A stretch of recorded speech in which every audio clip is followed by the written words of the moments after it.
listening to Miller and Moulton, exclusively on the Florida Sports Network. And now, here's Mark Miller and David Moulton. Top of the morning to you. How the heck are you? Miller and Moulton on the Thursday before the Super Bowl. A Super Bowl apparently unlike any other ever. We'll get to that in a moment. Top of the morning to you. How are you? Doing well, David. Yourself? You are very chipper this morning. You have a lot of spunk to you this morning, and I don't know if I like it. Thank you, Ed Asner from the Mary Tyler Moore Show. You're full of spunk, and I hate spunk. Well, you knew I was going to be like this. I had to work last night, do, a little side job, play-by-play thing, and you know that I'm going to come in, that punchy tired. Home late, a little less sleep than normal. We're in the latter part of the week, so you start running on adrenaline anyway. I must say, even though you told me right at the end of the day that you were working last night, that's the last I had thought about you working last night. Okay. But I got you. But you're fired up. I like when you're fired up. That makes me happy. That usually leads to a good show when you come in full of you-know-what and vinegar in the morning. Yelling at me, what's the poll question going to be? What's the poll question going to be? We've already placed a bet with young Felipe, an NBA bet at that, so he's all happy. We were talking a little association before the show. Don't worry, Felipe, that'll be about the last time. No, it won't. You know why? Because there's a trade deadline today. Woo! Now I'm channeling my inner Ric Flair, but it's okay. Love a trade deadline. We know. Just can you give me the big one? That's what I want. Give me a big trade and a trade deadline. Uh-oh. He's found the sound effects. Yes, he has. This is getting dangerous. We don't know what toys he has in there. And it scares me. Every time he opens a mic or presses a button, I cringe because I never know what's going to happen. Never, ever know. So, by the way, Sean Salisbury coming up in less than a half an hour. We'll talk to him about Lovie Smith. Right. Saw the funniest tweet about Lovie Smith yesterday, in which someone said, well, the Texans said they wanted to find someone with experience, so they hired Father Time. Have you seen his beard? And it's going to stay. By all accounts, he said the beard's staying. He's had that beard since he was at Illinois, and he was there 5 years, and he had it kind of grew it midway through that. So then you throw in a year in Houston with the Texans. I mean, that's way pre-pandemic. Oh, goodness, yes. It's a good 4 years that Lovey's got invested in that beard. And it is big, fluffy, and white. Yes, it is. Just thought that was a cute little tweet. The Texans have hired Father Time. He does have a striking resemblance with that white beard. There is no doubt. Either Father Time, or I thought they were going to hand him just a big pillowcase full of gifts and said, here, go deliver some stuff. No worries. Anybody in Houston would love a gift this time of year. Christmas in February works just fine by me. If you haven't caught the show before, we are Miller and Moulton. Check us out on twitch.tv/Miller and Moulton. You can text the show by texting the keyword FSN Radio to 21,000. FSN Radio, that's all one word, to 21,000. Nothing like showing up in the morning, David, with a plethora of text from all types of different ideas. Like this person, first ever text, decided to send us, this is a bold idea, but I think they need to move the Winter Olympics back to places that have snow. Yes. Yes. Tough to have a Winter Olympics without snow on the mountain, although that's happened a couple of times here in the last generation. It happened in Vancouver. Right. Yeah, they had a rough winter in terms of not having much of a winter. Right. Speaking of the weather, the one thing you don't ever believe is going to be a factor at a Super Bowl is the weather. I mean, usually they hold these things in domes, and if they can't get a dome, they put it in a warm weather place. Right. Well, they essentially did both this year. I mean, it's not a dome. Canopy, but it's L.A. We love L.A. Who doesn't, Mark? All hum it and, just have it ringing in your head all day. I love L.A. Is that Randy Newman? Yes. Does that sound right? It's either he or the other one that writes all the... Okay. So apparently the weather is going to be a factor in the Super Bowl, and here's how. First, apparently it's a factor during the week. It's very windy out there this week. Apparently winds were in the 20-plus mile range at practice yesterday. And Sean McVay of the Rams indicated, if it gets much windier than this, we're going to have to do something with practice, at which point somebody said, well, it's supposed to be about 10 miles an hour windier tomorrow. It's supposed to be 30-plus mile an hour winds today. So McVay's like, yeah, we got to move practice. So they're practicing in the Rose Bowl today. Because apparently if they move just far enough, it's not the wind. I don't know. Okay. The mountains and what have you. So the Santa Ana winds again, David? Yeah. Is that what we have going on? That's their story, and they're sticking to it. So McVay and the Rams are having to move practice because of the winds. Because he said, 30-plus miles an hour, you throwing it, catching it, going to be a problem. And besides, the game's not going to be played in that. If the game was going to be played in that, we'd practice in it. Okay. So that's a minor inconvenience, probably. Okay. Do you hear what the temperature is going to be Sunday in L.A.? Cool. Oh, no. Hot? Oh, no.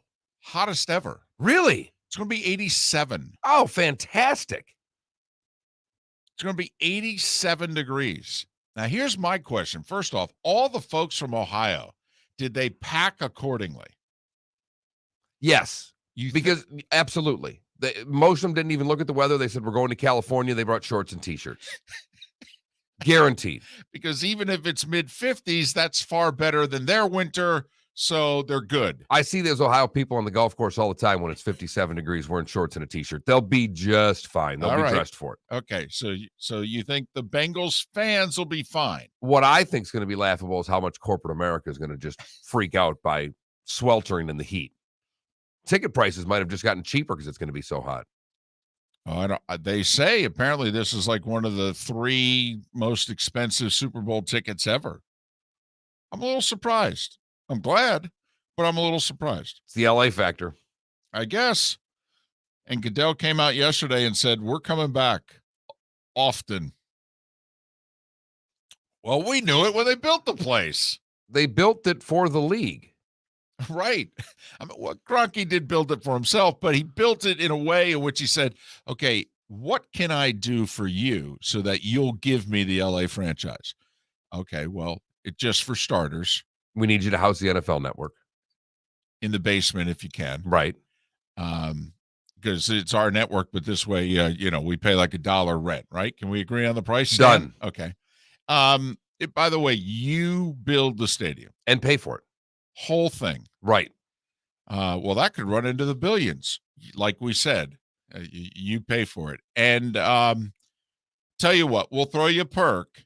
I mean, we're going to take a lot of the money from it, but we'll throw you a perk probably about every 5-6 years. We'll just make it part of the regular rotation. What do you say? So now we're going to have New Orleans, Miami, L.A. Does Arizona stay in the rotation? I don't think it's in the regular rotation. I think it's in the secondary rotation. Vegas, I think, will be in the rotation. I think Vegas will be in the rotation. Atlanta? Secondary rotation. I think it'll get one every decade. Not much more than that, though. But if you have 4 regulars and how many secondaries? I mean, is Indianapolis still going to be a secondary? I think they will. Yeah. Then you're not going to have too many cities that are going to get more than one a decade. We're already at 7 cities right now. Right. Without throwing a bone to somebody that builds a new stadium. Correct. Although I don't know how many of those we're going to get. And let's face it, at some point, they're going to have to take care of Jarrah. Jarrah's going to go, hey, I want a little something for the effort. So that's 8. Yep. That's why we said last year, we thought it could be last Super Bowl Tampa sees. I think it is. even though Tampa's done an amazing job with the downtown area, it continues to grow, continues to thrive. It's not what it was. Last year's Super Bowl doesn't even count because there was no real media there, so no one got to see how much better the city is than the last Super Bowl they had there. I believe, by the way, they owe Tampa a mulligan. There's not a doubt in my mind. I think the next time they announce, because they've only announced, I think only the next 3 after this one, which are Arizona, Vegas, and New Orleans. So whenever they announce the next clump of 3 or 4, I really think they owe Tampa, here's your mulligan. Thanks for being there for us during the pandemic. Enjoy it. Have no idea when we'll be back. Yeah, I don't even know if they'll do that. And they should, David, because they owe Tampa a Super Bowl. Yeah, totally. They didn't get the economic benefit from it. I mean, it worked out well for the Bucks, but come on, a city goes to that great lengths to cash in, and they didn't really get to cash in. But that will probably be the Super Bowl rotation going forward. We kind of went through they gave one to New York, and, Washington's got their hand up. Well, they're not going to give Snyder a Super Bowl. They may give the next owner, but they're not going to give Snyder one, but they may give the folks in Chicago one. Boy, that's playing with fire, though. It totally is, from David. a weather standpoint. Remember how they lucked out when they put the draft there, and it was beautiful. Right. It's late April, but the weather was gorgeous. They had it outside in the park, and it was gorgeous. And it's little dumb things like that say, well, we can have a Super Bowl here. And someone's, that's in February, dumbass. Right. It's 10 weeks earlier. I don't know. Here, I just looked it up on my phone. You do know it was 13. It is just, day. It is Chicago. It's a historic NFL city. Yep. And if they get a new stadium. There you go. Which is being talked about. Yep. So that's the one. To me, that's the wild card of anything north. Minneapolis could always get one again, maybe someday. Yeah, any place with a dome obviously can be thrown a bone, once every 10, 12 years. But we've thought that the NFL wants to kind of circle in on a rotation, almost like the New Year's Day college bowl games. You got 4 or 5. Here's our big ones. But you can't say Vegas isn't going to be one of them. It's too sexy. I think they're just waiting to make sure that we go there. Everything's okay. Alvin Kamara doesn't get arrested again. Things like that. I think they just want to get through Vegas as an entity, take inventory. How did it go? Is it all right? Did we get a little crazy? Did this turn into Mardi Gras with a football game? I mean, can we do this again? I mean, they do go to New Orleans often and love it. Yes, they do. And I know that's not Sin City, but it certainly can say hold my beer to most any city in the nation. It's Sin City South. So that apparently a heat advisory damn near for mid-February. 87 degrees. It's going to be the warmest Super Bowl ever. Really? And I mean, so much so. I mean, you have to think, player, don't laugh. I mean, from a conditioning standpoint, in terms of dealing with the heat. It's more of a dry heat, though. I doubt there's much humidity. Just saying that, you know what they say, Mark, when you were a kid, come on, drink your fluids. All right. That's what they're going to be saying a Sunday to both teams. Hey, it's a long game. Drink your fluids. Miller and Moulton. Sean Salisbury to join us in about 20 minutes time. The starting 5 is next here on the Florida Sports Network. Hey, it's Mark Miller for the Training Grove by Orange Whip Golf, where golfers go to get better. Improve your golf game from home with Orange Whip Golf and Fitness online swing training program, The Training Grove. With a growing swing training video library and a daily program prescribed by golf fitness professionals, The Grove provides a clear path to unlock your most powerful swing, giving you control of your game like never before. Join thousands like me who have finally found a way to achieve results in half the time of traditional game improvement methods with The Grove's revolutionary blend of golf fitness, instruction, and award-winning Orange Whip products. Go to orangewhipgolf.com to get started for a free 14-day risk-free trial. And use code Miller10 to get $20 off your first month. That's orangewhipgolf.com to get started for a free 14-day risk-free trial. Remember to use code Miller10. That will get you $20 off your first month. The Training Grove by Orange Whip Golf, where golfers go to get better. You are listening to Miller and Moulton on the Florida Sports Network.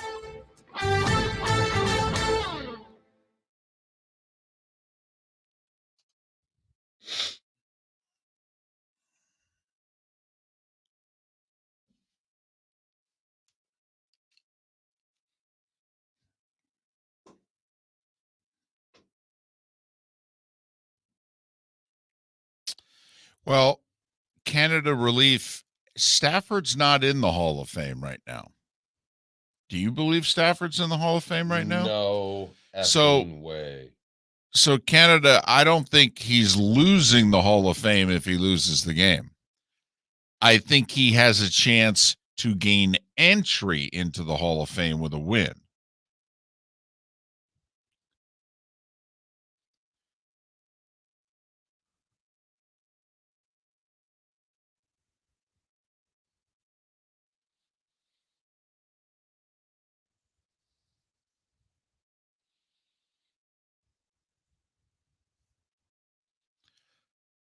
I think part of the problem for Stafford and Matt Ryan going forward is that their numbers will be viewed as compiling, especially in the era that they played. Jack Ritz, I think you're right. Or he would maybe need a ring and then get back to another one.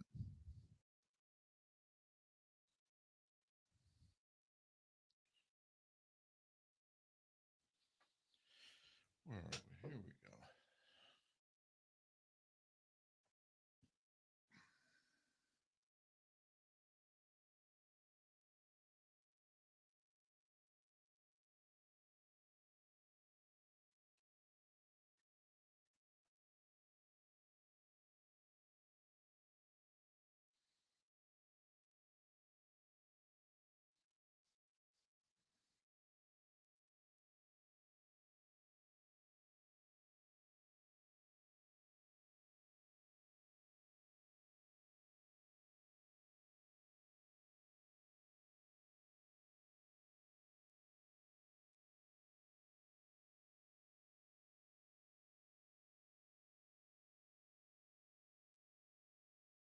Wow. Dunbar High School student performs at Carnegie Hall over the weekend.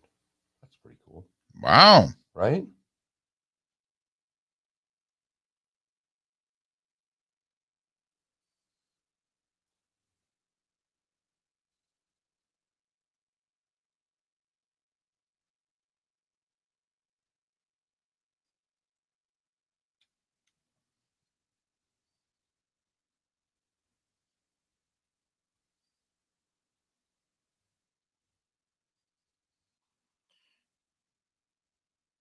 David, I'm taking the over. Winner buys the other person a beer. Done.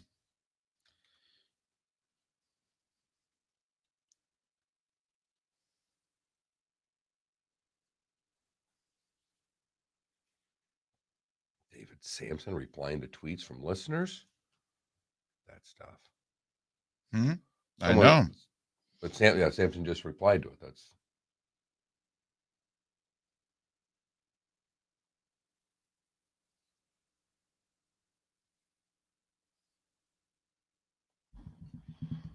Jack, I think he needs a ring. I think if he gets a ring, it puts him in consideration.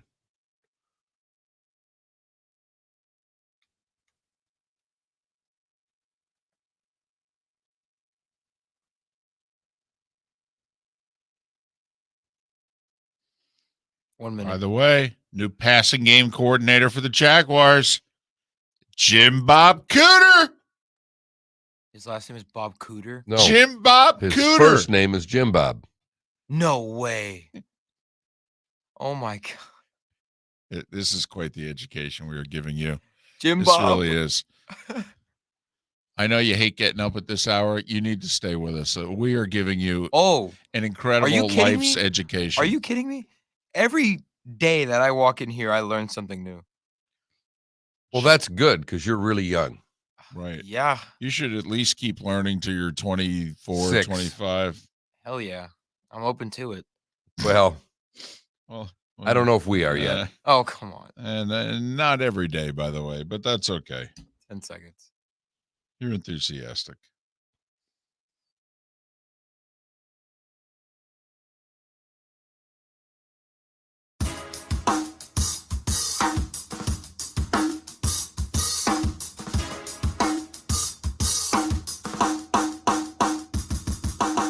Welcome back to Miller and Moulton, only on the Florida Sports Network.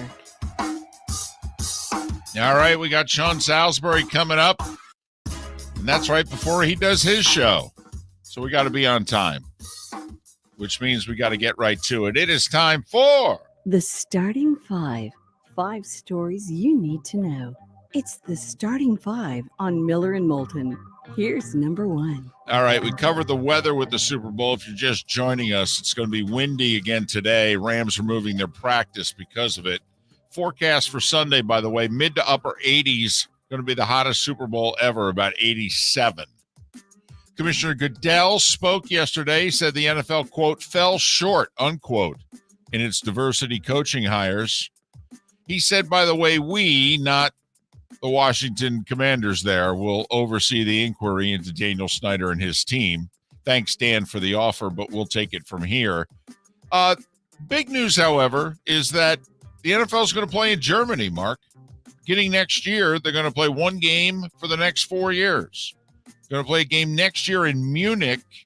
Apparently, the NFL assigned certain teams, certain territories. And the 4 teams that were assigned Germany are Carolina, Tampa Bay, Kansas City, and New England. Makes me wonder, will there be a division game, Carolina and Tampa, in Munich? They'll announce the schedule in a couple months. 5 international games next year, 3 in London, 1 in Mexico, 1 in Munich, Germany. College football news, Michigan names co-offensive coordinators Matt Weiss, who was the quarterback coach last year, and Sharon Moore, who was the offensive line coach. They both get a promotion and a raise, and Moore gets to add play calling duties. Auburn is seemingly creating a new policy as of Tuesday to fire football coach Brian Harsin with cause. Not a joke. It's out there. They say one must cooperate with an internal investigation, otherwise one can be fired. The reason Harsin is not cooperating with said investigation is he's on vacation in Mexico. Not making this up. So they're trying to get this done faster than he can return from Mexico. And apparently he returned last night because SEC coaches meeting is today in Birmingham. So they're wondering whether or not he's going to get fired before the coaches meeting. He's planning on going to the meeting. Wouldn't it be something if they fired him at the meeting? This is so Auburn. Auburn is spectacular. Aren't they great? If anybody wants to know what the SEC is all about, we introduce you to Auburn University. Wow. Here's the irony, though. Didn't Bruce Pearl refuse to cooperate with an Auburn University a few years ago about the whole assistant coach? He had Chuck Person who did a bunch of I things. think you're onto something there. Yeah, so, but you know what they'll say? They'll say, well, at the time, you didn't have to cooperate. That wasn't the policy. No, now We'd had to fire him. effective February 8th, 2022. It says it right in the new bylaws. It's effective 48 hours ago. Speaking of college basketball, Mark Miller, kudos to you. Kudos to you. Near the end of the show yesterday, we always do like a what's on tap. And Mark said, hey, I don't know what's going to happen, but we got 6 ranked college basketball teams all on the road. Don't you just take the home team and the points in all 6? And that's what Mark Miller said yesterday. And the 6, you know how many lost straight up? 4. Houston lost at SMU. You don't go to the rack and come away with a win. Oh, boy. All right? Ask Purdue, ask Michigan State, and now ask Ohio State. Xavier lost at Seton Hall. Texas Tech lost at Oklahoma. The two ranked teams who did win on the road were 10th ranked Baylor and 19th ranked Tennessee. Lots of games in the state of Florida last night. Bad loss for the Noles. I know they're shorthanded, but Pitt's awful, and they lost to them at home as a double-digit favorite, 56-51. Canes beat Georgia Tech by 9. FGCU beat North Alabama by 32. Gators beat the Dogs by 9. South Florida lost at home to Cincinnati by 11. North Florida lost at home by 3. Jacksonville won at home by 13. And Stetson with a big win over one of the best teams in the A-Sun at home by 6. All right, the trade deadline's 3 o'clock today. 3 o'clock today in the NBA. Westbrook sat out last night for the Lakers. First game he's missed all year. Did they sit him out, or did he sit himself out with a back injury? There was a trade last night, three-wayer between Portland, Utah, and San Antonio. The interesting part of it is Portland acquired Joe Ingles from the Jazz. He blew out his knee a week ago. But they did it to acquire $14 million in salary cap relief for an expiring contract at the end of the year. Utah beat Golden State by 26. Portland edged the Lakers. Sacramento beat the T-Wolves. Sabonis got traded like 3 minutes ago. He played for the Kings last night. Cleveland beat San Antonio by 13. Chicago by 12 over Charlotte. Toronto by 19 over OKC. The Raptors have quietly won 7 in a row. The Canadians fired their head coach. It was only 6-8 months ago he took them to the Stanley Cup Finals. Brad Marchand got 6 games as a repeat offender, Mark, for his little tussle with the Penguins goalie Jari there. 6 games. A repeat offender, huh? Yeah. By the way, you see the Canadians named Martin St. Louis as the interim. No! Yeah, so I do want to add that, I missed that. A Tampa Bay hero, if you will. Absolutely. From Montreal, though. Right. Wow. I didn't know he wanted to get into coaching. Tuukka Rask, who tried to come back from hip surgery, played a couple games. He retired yesterday. Dallas edged Nashville. Chicago beat Edmonton 4-1. I'm telling you, heads are going to roll in Edmonton. Well, they need to start with the GM, but I don't know if that's going to happen. And you and I can't keep going on about Edmonton and Florida. I'm just saying. No, you're right. But it's embarrassing. Connor McDavid's becoming the Mike Trout of the NHL. Detroit doubled up Philly. The Islanders scored 5 in the first period, 3 in 31 seconds to double up Vancouver.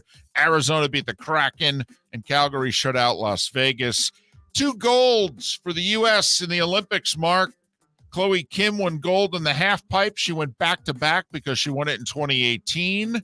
She's the first woman to do that. And Nathan Chen won gold in men's figure skating. That's 3 gold, 5 silver, and a bronze for the U.S. right now. Chen completed 5 quads in his routine. Right. 5. Right. And I know people don't care about figure skating, but that's so damn hard. I mean, quite frankly, he just put on the greatest performance in the history of his sport. Yes. In the last 48 hours. Yeah, that's actually worth watching tonight when they show it in replay. And I don't know if you're paying attention, team figure skating. Remember the 15-year-old Russian prodigy? Yeah, she reportedly failed a drug test. They start them young in Russia, David. They've yet to award the medals in the event because of it. Russia finished first, the U.S. finished second.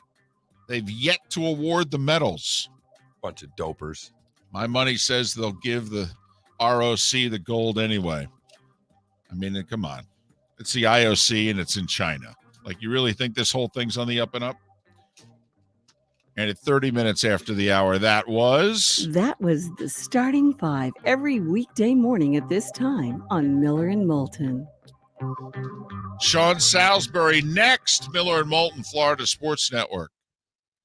Hey, it's Mark Miller for the Training Grove by Orange Whip Golf, where golfers go to get better. Improve your golf game from home with Orange Whip Golf and Fitness online swing training program, The Training Grove. With a growing swing training video library and a daily program prescribed by golf fitness professionals, The Grove provides a clear path to unlock your most powerful swing, giving you control of your game like never before. Join thousands like me who have finally found a way to achieve results in half the time of traditional game improvement methods with The Grove's revolutionary blend of golf fitness, instruction, and award-winning Orange Whip products. Go to orangewhipgolf.com to get started for a free 14-day risk-free trial.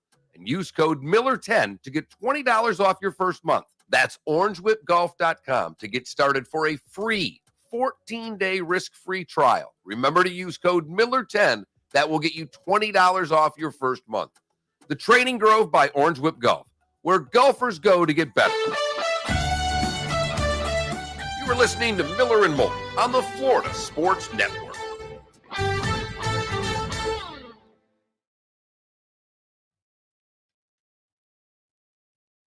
God, that stadium is beautiful. So we have a heat advisory for the Super Bowl, huh? I don't know if it's going to be an official heat advisory, but they're saying it's going to be 87. It's going to be the warmest one ever. I wonder how warm it's going to be inside the canopy. That's what I mean. That's what I mean.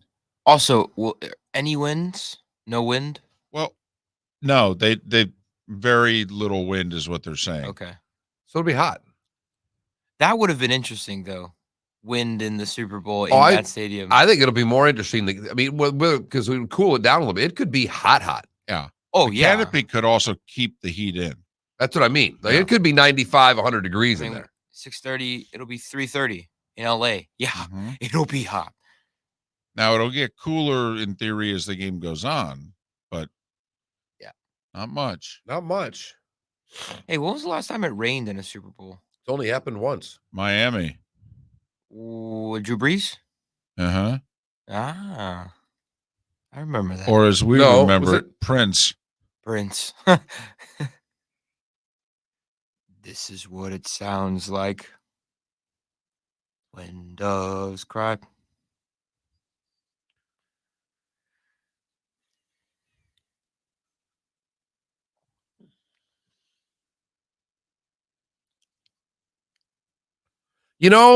I've started a little diet, so I don't know what I'm doing Sunday. I got to talk to the wife about this. Yeah, I don't know how you start a diet before Super Bowl Sunday. Well, it's really easy because I watch the game alone. I don't go to parties. I've turned into Moulton. I understand, but you don't get the munchies watching the game? I bought a lot of peppers, like red and orange peppers that I was going to chop up and use those. Well, I bought queso dip, and instead of chips, I was going to use the peppers. You're going to dip peppers in queso dip? Yeah. Whoa. I applaud anybody who can do that, be that disciplined during. Honestly, I can't have any chips in the house. I mean, you have to understand there's no discipline involved here. It's only allowing things in the house because turn your back for a moment, I could take down a bag of chips. Yeah, it's really easy to get carried away with a bag of chips. Like all of a sudden, it's fine. Yeah. No matter what size the bag. You get a Costco bag of chips. I can do the same amount of damage on that as I can do a Publix bag of chips. Delete it. Have you ever had those edamame chips, like the green pea chips? No. Oh, I love those. Salty.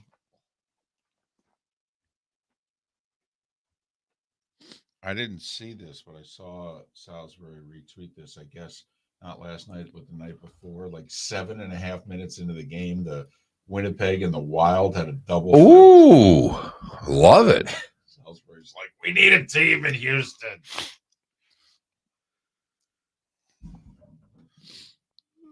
If I was your best friend, I was around all the time.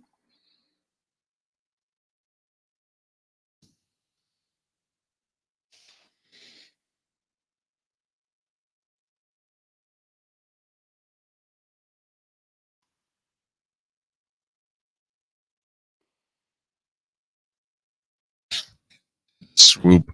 It is awesome, and I'm not an NBA fan.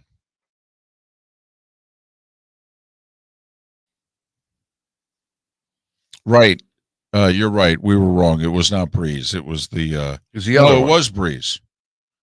No, you're right. You guys are right. It was the first one. It was the Manning. Yeah, it was Bears. Peyton Bears. Yeah. Right. 1 minute. Swoop, is that through the NBA app? I've always wondered. I've never tried that before. It's so cool. It's like a courtside seat.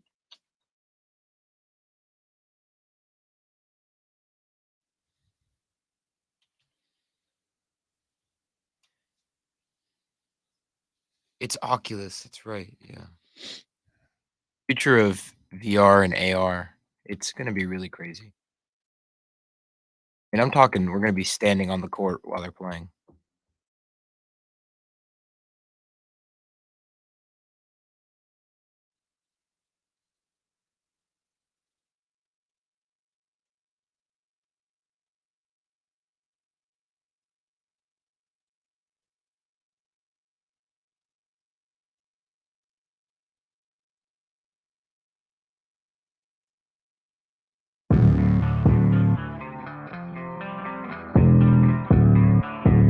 Thanks for listening. And now, more of Miller and Moulton on the Florida Sports Network.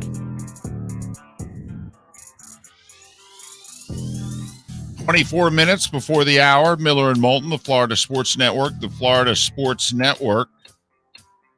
8 o'clock hour to humor me and my excitement for a trade deadline. We will talk a little association. You name the sport, if there's a trade deadline, we're all over it. And by we, well, it usually means me. NBA trade deadline's 3 o'clock today. You thinking about a poll question over there? No, I wasn't. I was all right, good. Getting graphics done for our next guest that come on. Sean Salisbury is that guest. He's got a morning show that starts in a little more than 20 minutes on Sports Talk 790 in Houston. He also does the football hour out in the San Francisco Bay Area. Follow Sean on Twitter at Sean Unfiltered. Sean, David, and Mark, again, thanks for your time. Hope you are well. I'm doing great. Great to be on with you guys. Happy Super Bowl week, man. All right. To those of us on the outside, we look at the Lovie Smith hire and we shake our heads, particularly in our neck of the woods, because the 2 years in Tampa did not go well. What's the local reaction to the hire? From the fans, most of them love it. And this franchise is based on dysfunction, unfortunately. And the process of getting to Lovie Smith was odd and I think wrong, and almost looked as if it was an afterthought hire, which is not fair to him. I don't think we can hold Lovie Smith his short time in Tampa. The team wasn't very good, and it wasn't a great experience, I'm sure, for him as far as wins and losses go, and Illinois obviously in college. But he did some good things. He's well respected and held in high regard and loved by players. I talked to Brian Urlacher about him, and Brian swears by him. So I just didn't understand the process of when they say, well, we knew Lovie all along. No, the Texans didn't know about it all along. He's right under your nose. He went through all the process, the Flores problem, where you couldn't hire him or didn't want to, the Josh McCown, and he became the perfect security blanket for them because he's been in the league, he's well respected, he knows X's and O's. They just go about their process wrong. So I understand why people are treading lightly or with trepidation Lovie Smith, but he's the safest. He's safe. Isn't he safer than Kevin O'Connell or Mike McDaniels or Mike McDaniel or Nathaniel Hackett? Now those guys, the reward of young guys that could maybe end up like Sean McVay or Zach Taylor. I get it. But Lovie's been around football, but he's going to have to adapt a few things, defense and the way he does things, because he's old school and he can mix a little old school, but there's also got to be willing to adapt. I think the city, the fans are grateful after what they've been through. The Bill O'Brien stuff, even though he won, he was abrasive. Lovie's easy to like and root for. I think they probably wanted a sexier hire, but this is a solid hire. But the team's not good, so it probably isn't going to matter when it comes right down to it, at least in 2022. Sean, how many times did you play for a first-year coach? First-year head coach, I got Denny Green. When I was the guy who I'd had when it was in his very first year, Denny Green. Let's see, I had Bobby Ross, who'd been a coach before. I had John Robinson, obviously. I'd had in college Ted Toller when he replaced John Robinson. So there's two. Bernsey had been doing it for a long time when I got to him, and then Denny. So two of them. And for Denny sure as heck didn't approach it like a first head coach. He hit the ground running. He was awesome. So a couple times throughout my career, the one at SC was a little different experience when Ted replaced John Robinson. Those are big shoes to fill. But when Denny came in for Jerry Burns, Jerry'd been in the league a long time, and Denny had been waiting for this opportunity. He came from the Bill Walsh, Coach Jerry Rice, and we got him then. So but man, we hit the ground running. We're pretty successful right off the bat with Denny. I would then, as a follow-up, what would be the advice you'd give to these first-time guys? Because, when you mentioned McDaniel and David and I just have a line on this show, it's like sometimes you need to hire the adult. Sometimes the team needs an adult. And we thought the Jags made the right move, finally, because that was a guy we thought they should have hired from the get-go. But what advice would you give to these first-time coaches so that they don't make the mistakes that a lot of first-time coaches make, maybe by not hitting the ground running? Yeah, that's a hell of a point, and I think the Jags did the right thing as well. A guy, and not just the fact that he's a grown adult. The guy's got a Super Bowl championship under his belt and knows football, was experienced, and a lot of times it's not the experience or how good you've been. It's when you're sitting in the room, the guy across from you in a 30 to 60 to 2-hour interview. Does he like you or not? I mean, it's strange. And then some could have a less resume, and then all of a sudden in 2 hours you sell yourself as a good salesperson. They want to hire you as a head coach. Sometimes it works, sometimes it doesn't. It's a tough job. But, I think about Josh McDaniel, his first time around, Dennis Allen in New Orleans. And to me, it comes down to take all the things you've learned throughout your coaching career. And the great things, and I can, in my life, certain things from Denny and John Robinson and Bobby Ross, I learn and apply those together. But you've got to do it with your personality. You can't, if you're Zach Taylor, go in and say, I'm going to be Sean McVay. You can take the good stuff from Sean McVay, because players now, if you're that way, fake, or the fake leadership, or trying to be somebody you're not, players know in 5 minutes. What you do is you take the good stuff, you spit out the bad stuff. Chuck Knox used to always say, and he was another one of my coaches, garbage in, garbage out. What you take in is what you spit out. So take the good stuff in, keep the bad stuff away, but you got to do it. I mean, it's hard to be somebody. It's hard enough to do the things you want to do, let alone to try and do it like somebody else all the time. I think, for instance, Josh McDaniels, I think he made a mistake. He not only took what Bill did, he wanted to be Bill. And there's only one of those cats. And so I think the key is, number one is, I know guys want to appease the players, and it's fine. But remember, I treat it like my dad. I always look at coach. My dad was my dad first and my friend second. And I think when these guys come in, a lot of times, especially the young ones, it's like they want to make sure they rub shoulders with the fellas, and they want to be their buddy. And that's okay as long as they understand the line in the sand is not a line in the sand. This is etched in stone. I'm willing to make adjustments with you, but make no mistake, I may be your age, 33 years old, but I'm also your coach. And let's understand the subordination that goes with that. And so I think that's the case.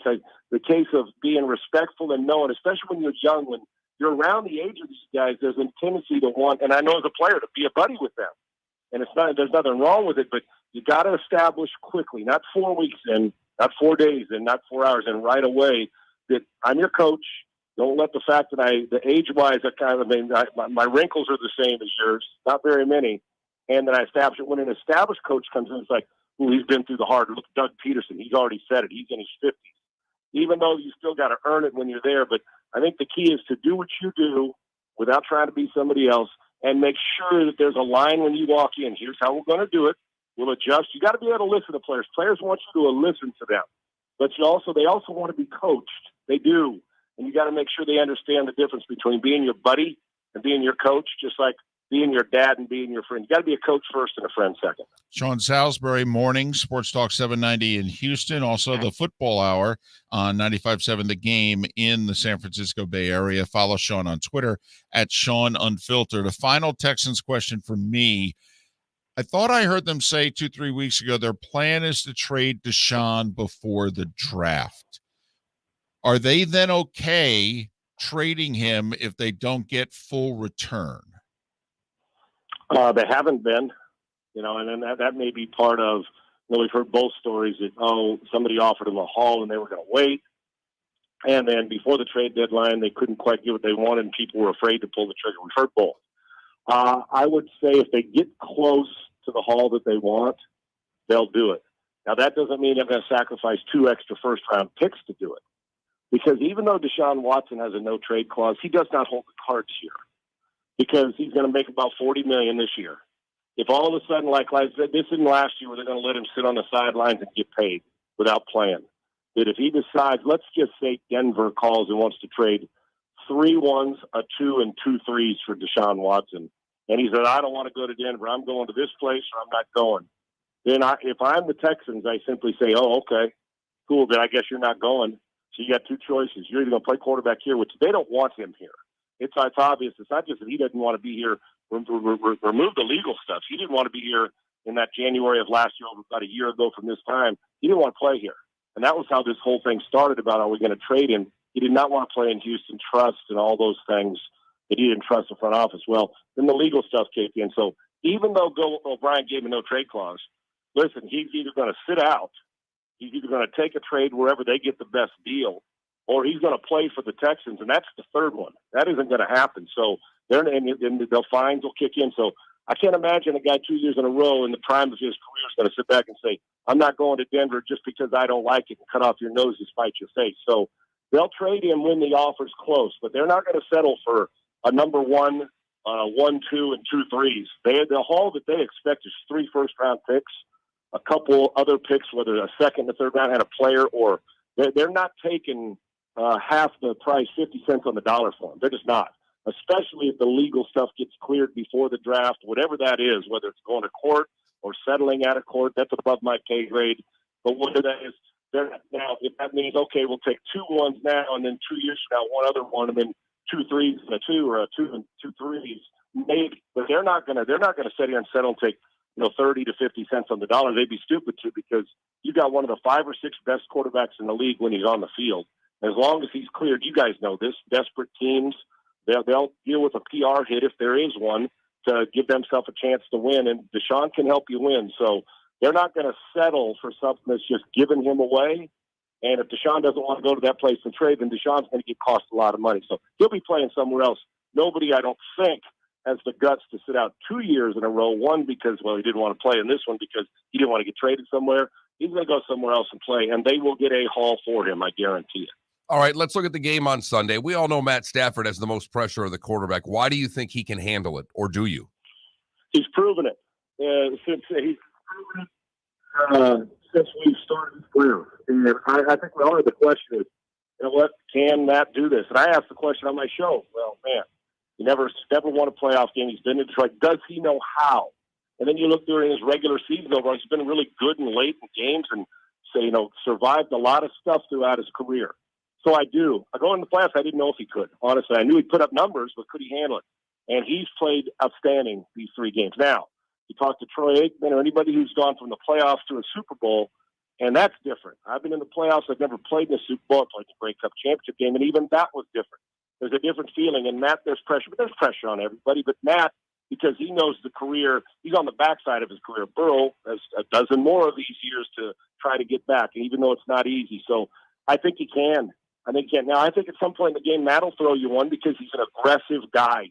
They want to take shots, and they want to get chunk plays, and that's his nature. You don't just change your nature overnight.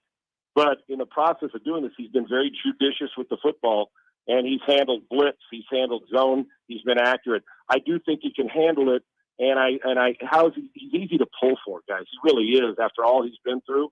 But I still don't think he's the best quarterback in the game. And as much as I love Matt, I don't. But can he? Yes. I don't think the game's going to be won or lost by the guy under center. I think it'll be somewhere else. Matt can handle it, but so can the guy across from him who's just cut, and he's just a different breed of player in Joe Burrow. But, yeah, Matt can handle it, but we don't know because we've never seen him in this situation. Playoffs, yes. Regular season, yes. Not when everything's different and it's on the line, because he may never get back. But the Rams traded for him for this very reason, to get there this year. And he's got an opportunity. He's played his ass off in the postseason this year. We know you got to go. You leaning Rams? Nope, I'm going Bengals. I think that for me, I like teams that have been kicked in the teeth at the beginning of the year. Everybody kind of doubted. And you look at the weapons on offense, aren't those the Bengals are just as explosive as the Rams. They are. Chase and Cooper Kupp, they're 2 and 3.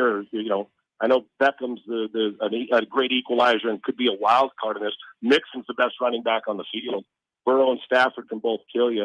The key for me is twofold, guys. If Cincinnati does not give up the huge play, and they got to keep Burrow upright, you can't have a Tennessee time where you get sacked 9 times, you'll get boat raced in a game.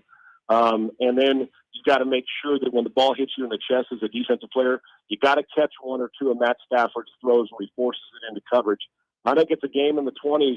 I'm going Cincinnati. I'm going with the team, even though it seems, and the public loves the Rams. I don't like going with the public loves. I'm taking the Bengals at a close one, but I couldn't root harder for Stafford. But, man, if Burrow's got the ball last, you can forget it. Cincinnati's winning. I got them by 3 or 4 points.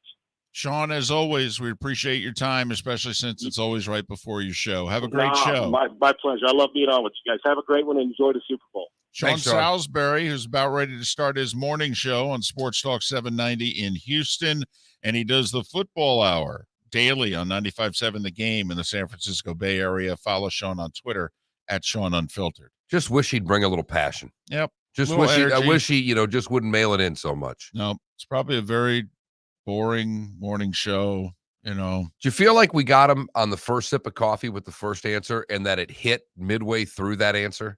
I think part of the reason why he likes coming on with us has nothing to do with us, but we're his warm-up. Absolutely. We get him going, and it's like now he's sitting down. He's like, now I'm ready for the show. Probably looked over at his producer and said, let's go. Yeah, some of what they were asking, were you listening? Let's go.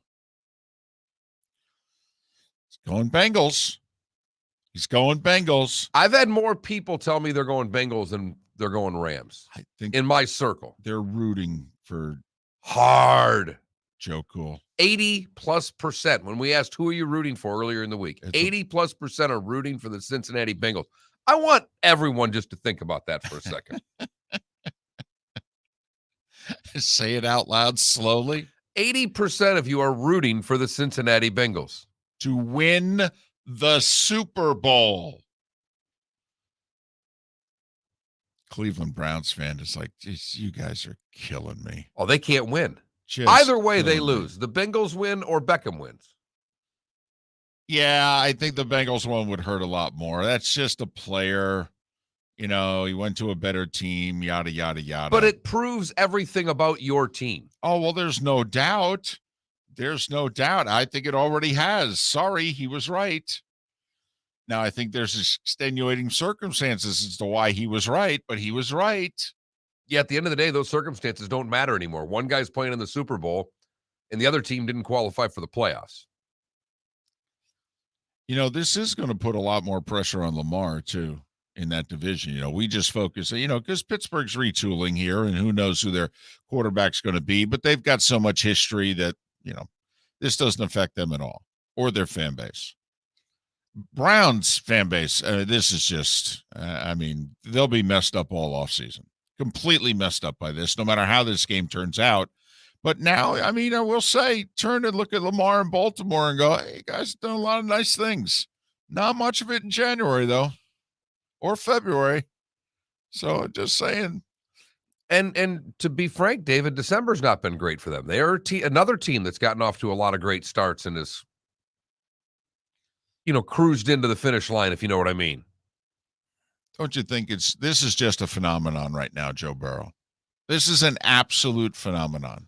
But it's a phenomenon that, one, we already see the talent. But just the popularity part of it. Come on. We all liked him at LSU. That was arguably the greatest offensive team in college football history. They went 10-7. It's not like we were throwing parades for Joe Burrow and the Bengals a month ago. But now it's like America's in love with him. Well, he beat Patrick Mahomes. That helps. Do you think it's because he beat Patrick Mahomes, or it's because he put his brother and fiance to the sidelines? Both. He's got the young generation, I'll tell you that. He's got all of them. Yeah, he not only has a young generation, he has Moulton's mom. Yep. That's spanning the generations. And Moulton. Big man crush. Miller and Moulton. On the Thursday before the Super Bowl. Thanks for listening. Bring your big mouth to John Smith Subs and indulge in their overstuffed subs with the freshest quality ingredients. Enjoy our famous steak bomb with perfectly grilled marinated sirloin steak topped with provolone cheese, grilled onions, peppers, mushrooms, crispy bacon, juicy tomatoes, and creamy mayo. Boom! Made-to-order crispy fries can be paired with the Gator, the Cuban, the Chicken Bomb, or the Italian. Love local. Eat delicious with John Smith Subs. Find a John Smith Subs location near you today. The Firestone Grand Prix of St. Petersburg, presented by RP Funding, roars through the streets of beautiful downtown St. Petersburg, February 25th to the 27th. 3-day tickets are on sale now at gpstpete.com. It's fast, fun, family entertainment jam-packed into 3 days. The weekend is highlighted by the NTT IndyCar Series race taking the green flag on Sunday afternoon. It all happens at the Firestone Grand Prix of St. Petersburg, presented by RP Funding, February 25th to the 27th. Get your tickets at gpstpete.com to secure the best seats. Hey, it's Mark Miller for the Training Grove by Orange Whip Golf, where golfers go to get better. Improve your golf game from home with Orange Whip Golf and Fitness online swing training program The Training Grove, with a growing swing training video library and a daily program prescribed by golf fitness professionals, the Grove provides a clear path to unlock your most powerful swing, giving you control of your game like never before. Join thousands like me who have finally found a way to achieve results in half the time of traditional game improvement methods with the Grove's revolutionary blend of golf fitness, instruction, and award-winning Orange Whip products. Go to orangewhipgolf.com to get started for a free 14-day risk-free trial and use code Miller10 to get $20 off your first month. That's orangewhipgolf.com to get started for a free 14-day risk-free trial. Remember to use code Miller10. That will get you $20 off your first month. The Training Grove by Orange Whip Golf, where golfers go to get better. You are listening to Miller and Moulton on the Florida Sports Network.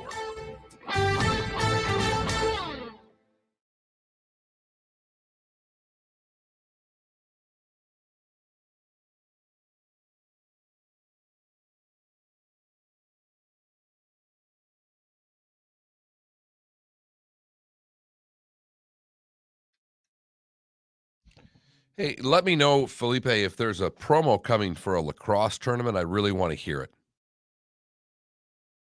Oh, like here? Yeah. Got a phone call about it yesterday. I'm dying. Okay. Sidelines big game? That one? No, that's for No. Sidelines Bar. I don't know what that is. I'm sorry. It'd either be Ohio State or lacrosse. It's an Ohio State lacrosse game. I'm not seeing anything within our timeline. All right.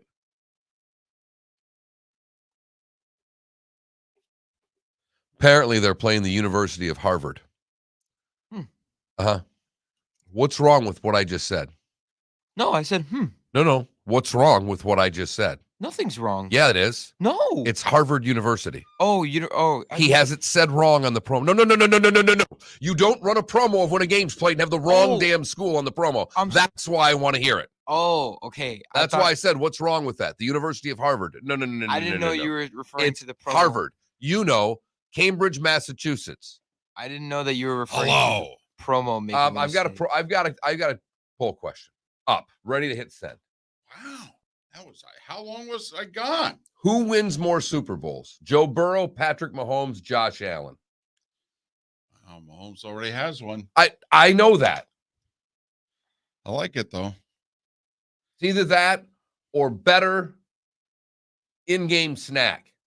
Potato chips and dip, chips and salsa. Oh, snacks. Come on.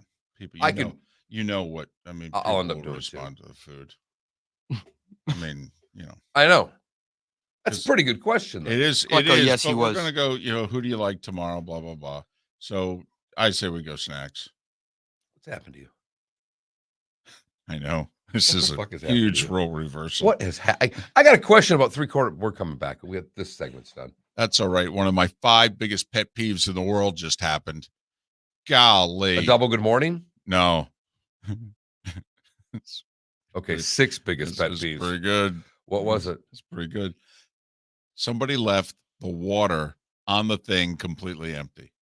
Didn't change out the water. Oh, that bothers you. Ooh, you gotta fill up. Shit, damn right it does. It's like when Moulton, someone doesn't when we fill the used to Brita. work, when we used to work here, Moulton would loudly say, "I'm changing the water again." I just did it again to no one. I just yelled out, "Oh, come on!" I can't. Hey, you guys are coffee drinkers. Come on, if you see that the pot's empty or what have you, don't you make a new pot? Here's the Yeah. thing: everywhere in my life, I always have. Now that I work here again, I don't. Well, you don't work here again. That's why. I'll take the last one. I'll put a half a little bit right back in there. Here That's here a I will. blank move. You're right, it is. But here I will, because I'm to the point now where I don't even know if I like anybody in this building, including the people that like us, because they've treated us like just garbage for 6 months. Well, if they I've never been completely treated. ignore you, I've never been treated much worse than I've been treated here. No. If you don't like me, I'd rather you tell me.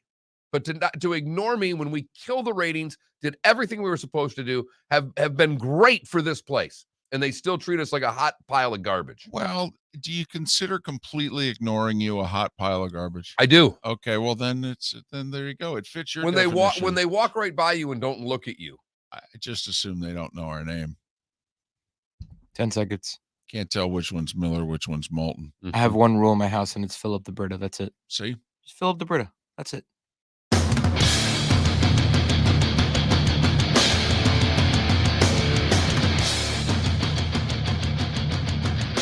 You are listening to Miller and Moulton, exclusively on the Florida Sports Network. And now here's Mark Miller and David Moulton. Top of the morning to you. How the heck are you? Miller and Moulton here on the Florida Sports Network, the Florida Sports Network. We'll talk a little NBA trade deadline next hour. Why? Because I said so. It's a trade deadline. It needs to be discussed. It needs to be embraced. Then you move on to drafts. If you say so. Hey, do we have a poll question? I have one up, and you nixed it. You wanted me to. You're not going to believe what happened during the commercial break. Are you really going to do this?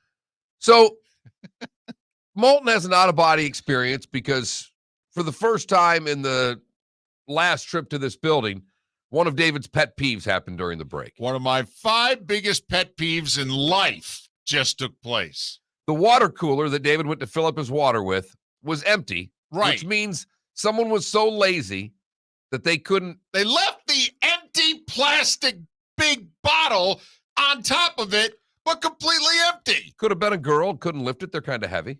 Come on, you go find somebody.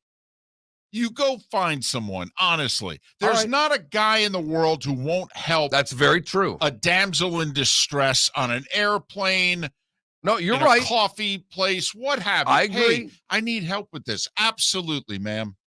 Be my pleasure. So David comes back to the studio a little hot. I'm spitting mad. And I just said to him, I got a poll question. And I mean, in the mood, he's like, you got what? What? Wow. I'm like, how long was I gone?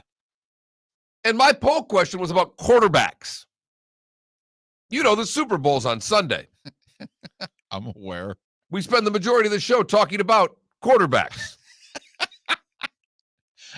And I said, it's either that or I give you some sort of, best snack food on Super Bowl Sunday. And Moulton stop. We've got there. Got to. Are you kidding me? So who will win more Super Bowls? Joe Burrow, Patrick Mahomes, Josh Allen? Yeah, whatever. Can ask that question any day. March, April, May, June. Come on, Mark. You've taught me a few things. And one of them is when a choice of a poll question being sports related or non-sports related, always go with the non-sports related. You get a much bigger response. That's one of the few times, Mark, in life I'm aiming for the clicks. There's something. There's something right there. So, you get to come up with, whatever the snacks are. By the way, you going with the healthy eating, apparently, Super Bowl Sunday. I'm impressed. I can't do it. I've got to be honest. Can't do it. Cannot do it. Going to dip peppers in a little. I might. I'm trying. I'm fat. And I hate it. Okay. I mean, you've gotten beefy. That's all. I'm fat. You're beefy. That's all. You put on a few. There's no doubt about it. Say we're getting to the off season. You're going to have to, I'm really going to have to work out, but you got to, get it back in shape. Got it. I can't afford a trainer, so it's time to maybe eat a little better. But it's Super Bowl Sunday, man. You can start it on Monday. Tuesday. Although no, that's another thing. Saturday. You got Saturday. You got to take your significant other out for Valentine's. Right. Crap. Right. Day, whatever it is. Quesadillas on Saturday. And then Super Bowl on Sunday. And then Monday you start. Monday's Valentine's Day. Well, nah, you already celebrated it on Saturday. I mean, plus, we established earlier in this week, it's not like they're listening. They're not staying up for us. They're not listening to us. I mean, you take care of things on Saturday. And you're not even listening to David Sampson. Who about 24 hours ago delivered one of the best lines ever on this show when David and he were talking about spring training. He says, much like a marriage, you didn't listen to what my response was. Thought that was brilliant by Mr. Sampson yesterday. I thought we were dating, and then until he said that, and then I realized, no, wow, we've actually consummated this relationship. You're right. By the way, what do you think the answer to that is of who wins the most Super Bowls? Burrow, Mahomes, Josh Allen. And don't give me Matt Stafford. Don't pull a Kevin Durant on me right here. Josh Allen, believe it or not. I think the Chiefs' run's got about one more year, and then they're going to have to retool that sucker. And then, Mahomes is a bit of a video game. I mean, he's incredible, but he's a bit of a video game. And I think they kind of caught the league. Andy incorporated some of the college stuff before a lot of other people did, and he did it with a unique talent. Also, Tyreek Hill's speed really messed with defenses. So, but I think the league, not that they've caught up because they haven't, but put it this way, they better win a Super Bowl next year, or otherwise I think it's going to be a little bit of a struggle for the next 3 to 5 after that. Well, and you flat out said Joe Burrow may never go to it. I mean, you said on the show, could be Joe's only Super Bowl. Well, and I said it because we are assuming that since he is so young and so talented, that he and they are going to have many more chances in this game. And I just wanted to say, hey, come on now. Really? We all can bring up the Marino example. Namath and the Jets never went back either. But Aaron Rodgers and the Packers haven't been back, okay? The second winningest team of the last dozen years have not been back to the big game. He's won 4 MVPs between his last Super Bowl appearance and now. They've won 11-plus games a year on average for 11 seasons, have not been back to the game. This is a bit of a magic carpet ride run. They were a 10-7 team. This is very much like the Giants' 2 runs. There was a 10-6 team and a 9-7 team who both got to and then turns out won the Super Bowl. I mean, 9 and 10 win teams don't make it to the Super Bowl. They don't. Doesn't happen very often. 12, 13, 14 win teams go to the Super Bowl. I would give you a little, and you're right. History will probably prove you right if we go back year by year. I would say that we're entering a different era of the NFL. 1 with more games. 2 with the fact that home field has been virtually non-existent now. I mean, you have to say, as the game evolves, I think we have more teams with a shot when they get to the postseason than ever before. Also, we only have 1 team with the bye right now. I think that changes the dynamic of the postseason going forward, where 1s and 2 seeds had a distinct advantage over the rest of the teams. Now it looks like only 1 team has that advantage. By the way, in the 2 years that we've had 7 teams make the playoffs in each conference, I mean, think about what the Super Bowl matchups have been. 2 years ago, it was a 1 against a 5. Right. This year, it's 2 4s. Man, that is pretty interesting. We'll have to pay attention to the 2 seeds going forward, because the 1 seed now, it's only 1 of 4, 25%. Right. But also no 2s, no 3s. I mean, to think we've had more 4 seeds. Well, and we had a 1 and a 5 last year in the championship game, right? Because Green Bay was the 1 hosting Tampa. And then we had a 1 and a 5 in the Super Bowl. Right. With Kansas City and Tampa. And now this year, Kansas City beat in the AFC Championship. What seed? They beat. That was 1-2. That was a 1-2. So we had a 2 last year, and this year no 2s made the championship weekend. No, because well, Kansas City did.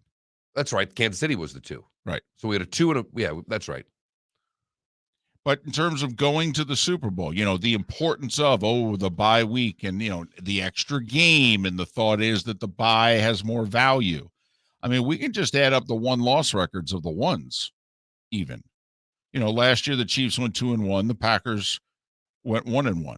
So last year the two 1s went 3-2. Well, the Packers lost this year. That's 3-3. And Tennessee lost this year. I mean, the 1 seeds are 3-4 in the playoffs the last 2 years. So I mean, obviously very short sample size, and we have no idea how this is going to play. And you might be right. We might now be entering a phase in the NFL in which, quite frankly, it's jambalaya. that of the 14 teams that make the playoffs, maybe 10 of 11 them have a shot, if you know what I or mean. who knows, maybe even 11 or 12. Like Troy Aikman said at the beginning of this year's playoffs, he really thought there were only 2 teams who couldn't go to the Super Bowl. So he thought a dozen teams had a legitimate shot. Well, sure enough, we got 2 4s that are in the game, and we had a 6 who was in the conference championship. We had a 4 game. hosting. Right. But the Bengals, you have to acknowledge, and they may win the game. All right. And I hope they do win the game.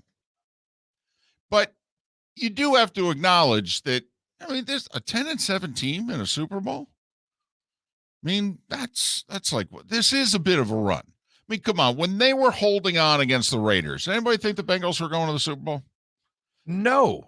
I mean, you picked them to go to the AFC Championship game. You did. You saw the draw, and you said they're going to win it, and they're going to Tennessee. And that's because I didn't trust Tennessee. Right. It wasn't so much a compliment of the Bengals as it was a shot at the Tennessee Titans.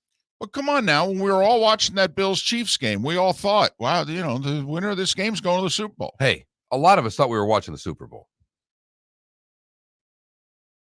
So I do think we have to acknowledge that, I mean, the organization does have a track record. And for as much as I am head over heels in love with their quarterback, do have to acknowledge that this organization usually holds success back. And now they're convinced that the way they've been doing business for the last 30 years has been correct. So they've been justified. Right. When actually the opposite happened. Right. They were so bad, they got a good quarterback, and then he got hurt, so they were able to get another great draft pick, and it's really worked out well. Yes, somebody should tap him on the shoulder and say, listen, you got to acknowledge you're lucky as hell right now. Get your act together. Right, because you've invested a lot in your offensive line that stinks. So your drafting there wasn't all that great. Yeah, so pick some new ones, will you? Or buy a new one. Buy him. Right. Well, he's still on a rookie deal. Could you buy him some protection? But you know what I mean. And I know regular season wins are no guarantee to postseason success. We just laid that out. The top 2 seeds are not faring well in a 14-team playoff these last 2 years. But hey, you could ask the question for a poll question right now without even knowing the outcome of the Super Bowl and just simply say, does the loser of the game go back to the playoffs next year? Because Russell Wilson, despite Seattle being a bit of a mess, is still in that division. The Niners are still pretty solid, and Arizona was a decent team. And on the other side, you have no idea. You got Pittsburgh, Cleveland, and Baltimore. The loser of this game could easily not go to the postseason next year. Well, heck. The winner. I mean, 3 teams made the playoffs in that division last year. Only, 2 of those 3 didn't even make the playoffs this year. I just think it would not shock me at all if it takes the Bengals another 8-10 years to get back in this game.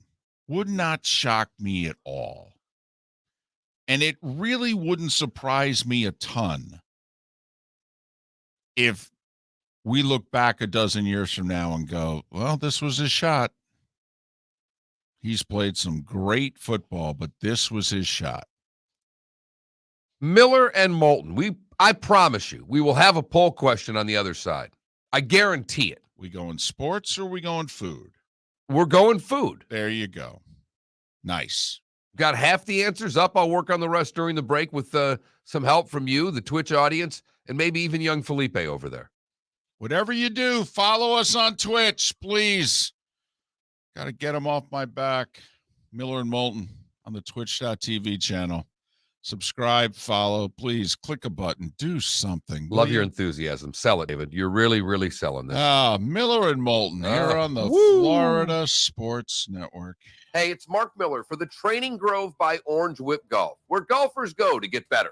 Improve your golf game from home with Orange Whip Golf and Fitness online swing training program, The Training Grove. With a growing swing training video library and a daily program prescribed by golf fitness professionals, The Grove provides a clear path to unlock your most powerful swing, giving you control of your game like never before. Join thousands like me who have finally found a way to achieve results in half the time of traditional game improvement methods with The Grove's revolutionary blend of golf fitness, instruction, and award-winning Orange Whip products. Go to orangewhipgolf.com to get started for a free 14-day risk-free trial.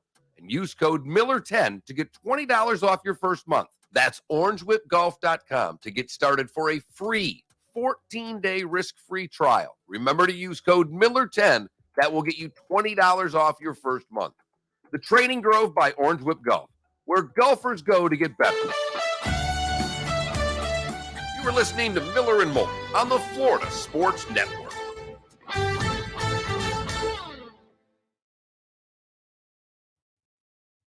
I think you gotta include but this is like a house party, so no. I was Right. gonna say mozzarella sticks, but Peanuts. peanuts? Yeah, nuts. I guess. Cheese and crackers? I got cheese tray. Yeah, cheese. Yeah. Yeah, like a charcuterie board. Look at you. A little charcuterie board action. What do we got here, huh? Charcuterie board. What else? Cheese and chips and salsa, chips and dip, cheese and crackers, nuts. It's done. Look at the boots. Yeah, you see that? Why don't you wear boots? Is there one missing?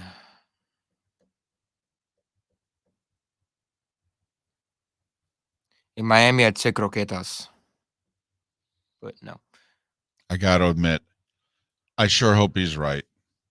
Because Windhorse is like taking on the whole ESPN staff here. With the Harden. He's like, trust me, they're negotiating. This thing could happen.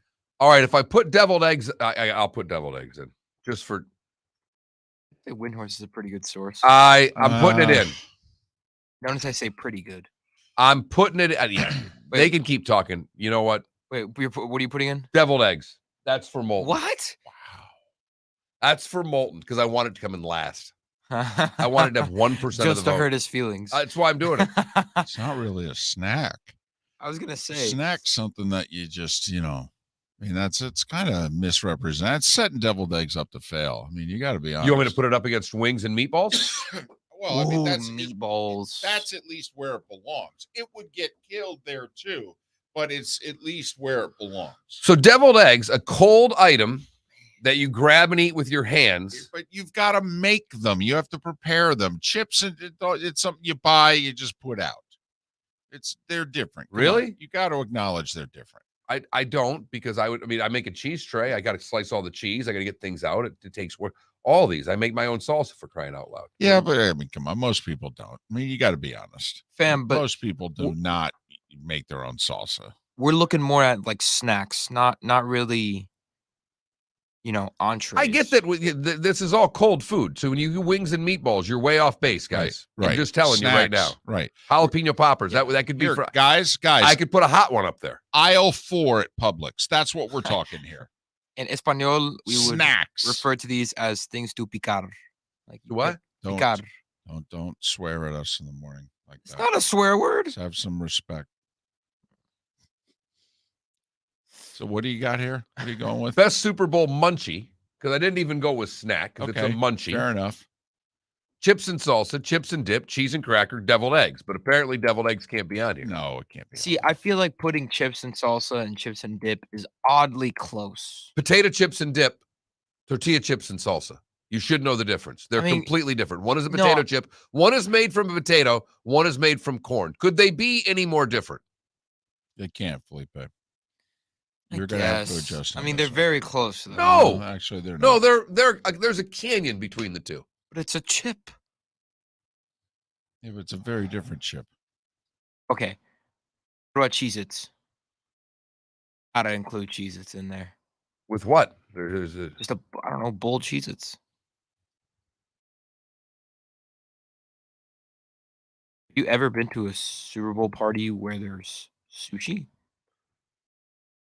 No, it's not a snack. It's not a snack, yeah. And I've never been to a Super Bowl party where they've had a bowl of Cheez-Its sitting out either. Or cheese puffs. That's because we've never really invited Mark over for a Super Bowl party. I got invited to one. It'd be at my. I have not. Oreos? He was funny when I was over here. He goes, "I'm sure your card's all full." I said, "1, Mike, I have no friends."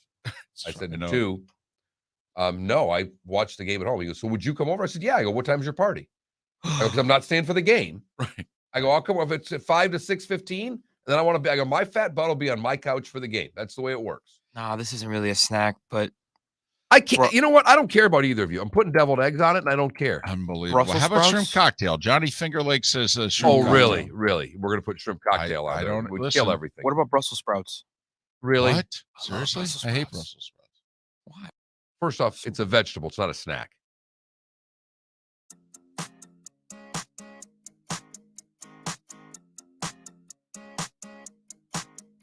You're listening to Miller and Moulton, exclusively on the Florida Sports Network.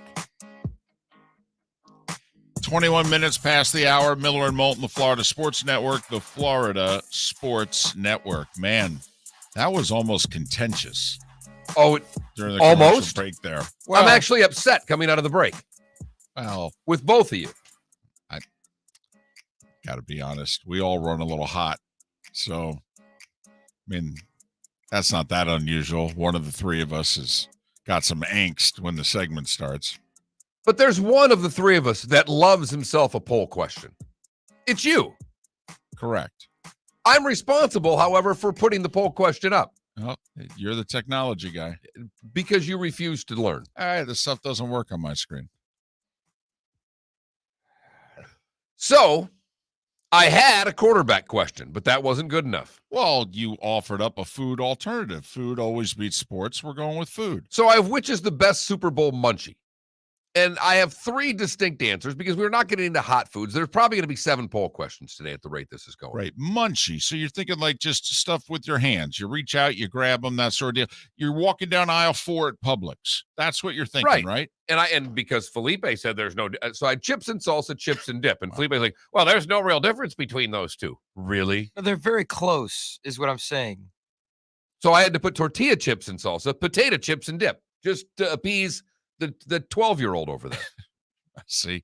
Are you flipping my age? Yes, as a matter of fact, I You was. just have to take it. You realize that, he's getting a little hot here, starting to get personal. Yeah, For yeah. Moulton, I put cheese and crackers because no one loves cheese and crackers quite the way. I wanted to just put cheese tray, but then that might confuse some people. But cheese and crackers.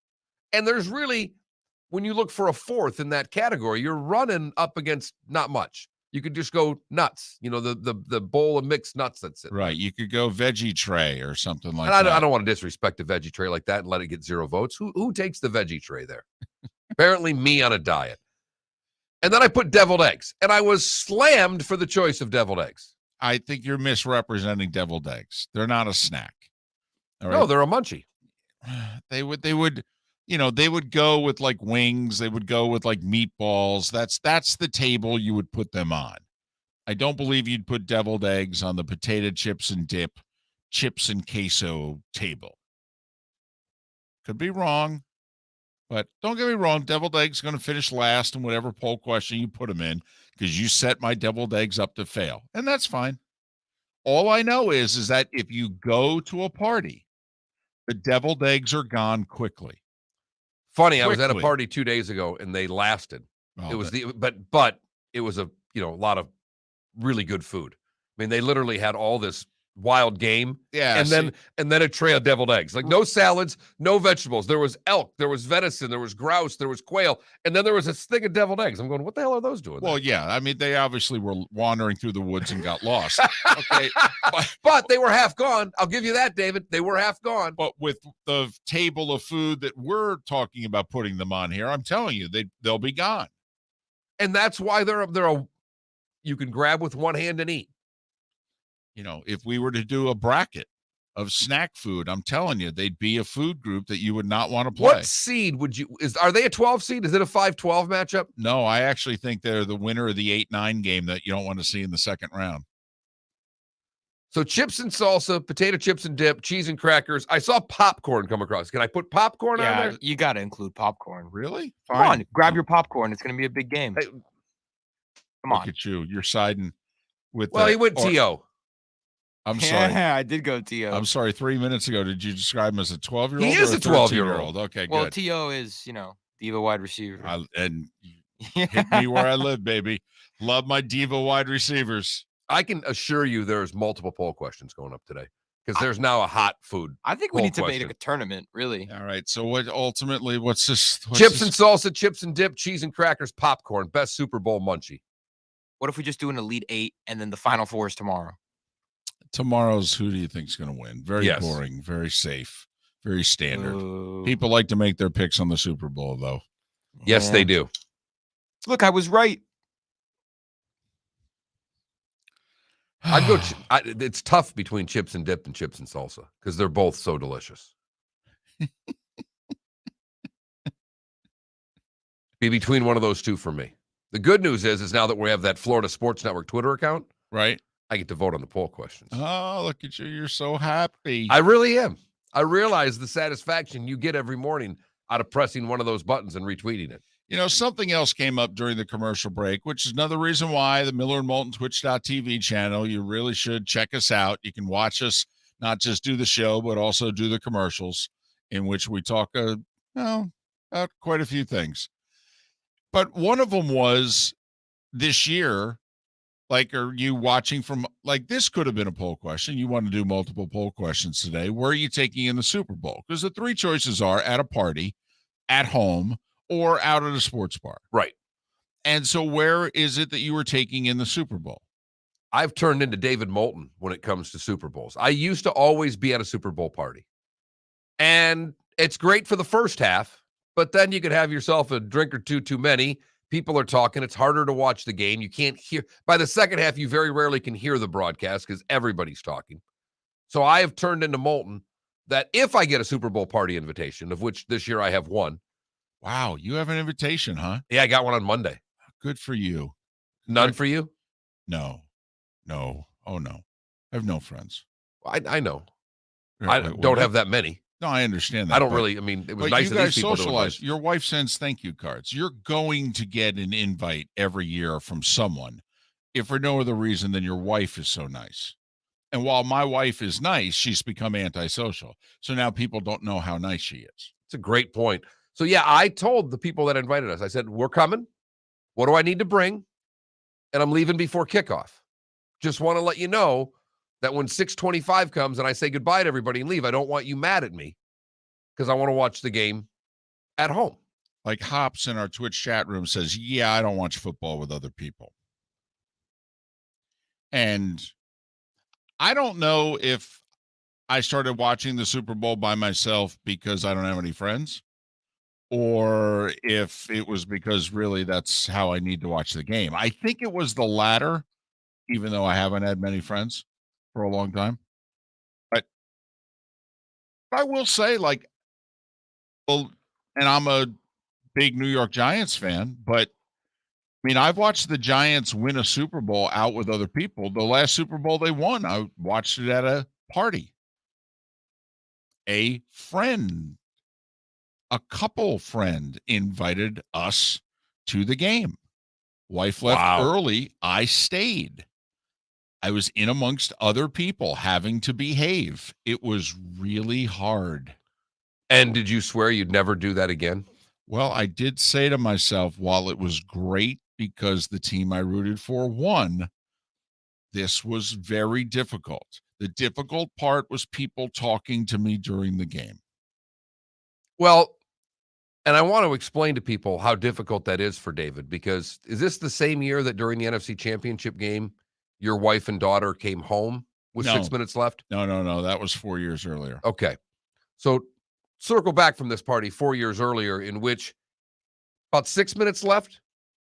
Divisional round, Cowboys, about 3.5 minutes to go.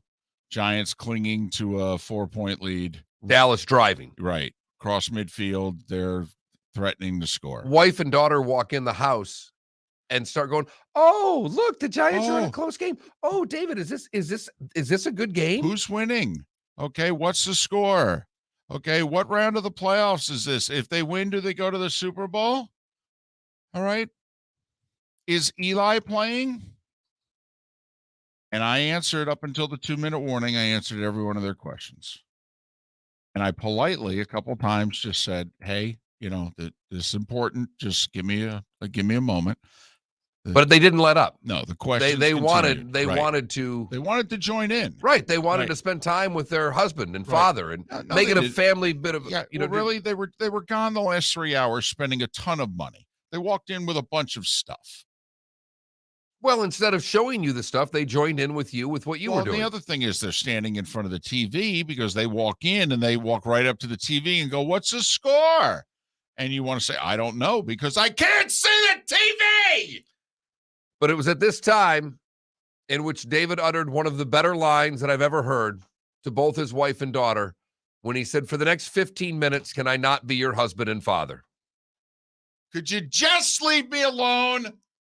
15 minutes. It's right all I'm asking. And for the next 15 minutes, could you just forget that I'm your father? A few years of therapy, and she's doing fine. And now you're a grandpa. Right. She even bought me a sweatshirt. And now, sooner or later, you'll have to tell that granddaughter, "I just need 15 minutes. Right. And she'll look right at you and go, "I understand, Grandpa." Because we're going to The odds are she'll be watching it with you. We're going to raise her right. The odds are she'll be watching it with you. And when your wife and daughter walk in, it'll be your granddaughter that'll go, "Could you two keep it down? We're watching the game." Actually, here's the ultimate payback. The father is a huge sports fan. Sports is on in their house all the time. I just sit there and laugh. Saturday night, Sacramento Kings basketball is on the TV. My daughter's just sitting there holding her brand new daughter, and she's looking at me, and I go, "Life's a bitch, ain't it?" Maybe on the television, but certainly not in her arms. Everything works out for a reason. Miller and Moulton, we're glad you're listening. Answer the poll question. Go to that Mark Miller, the David Moulton, or FL Sports Network. We've got a Twitter account. What? Telling you, David, things are looking up on Miller and Moulton, the Florida Sports Network.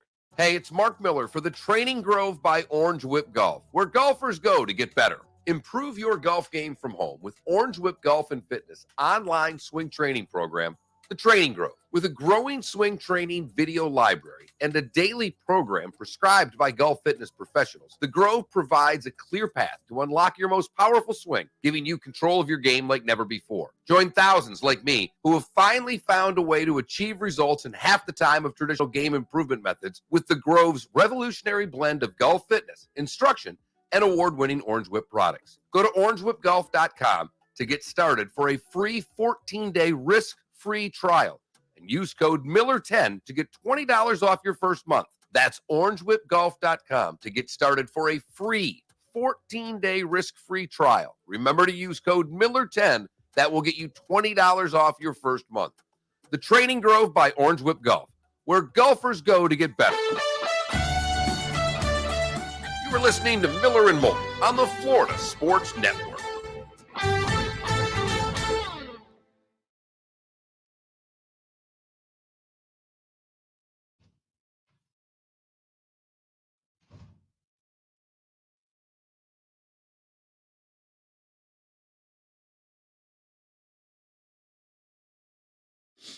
You just said great shout out there. Funny how things come full circle.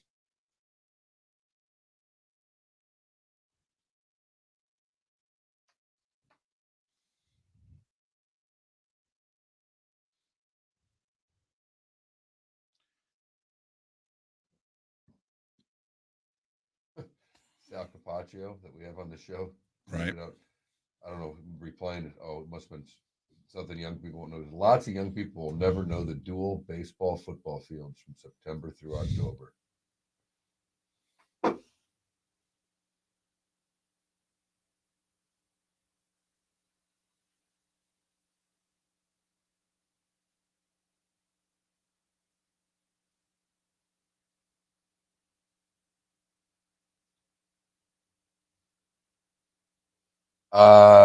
Whoever Eugene Friedman is, union lawyer, writer about baseball labor relations, just tweeted out, "Today, the commissioner will hold a press event to say that spring training will be delayed and will try to place the blame on the MLBPA."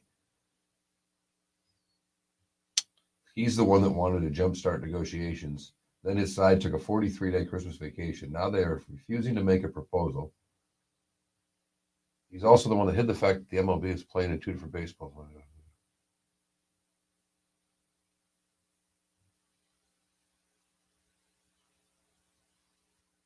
How great is that? How flippin' great is that?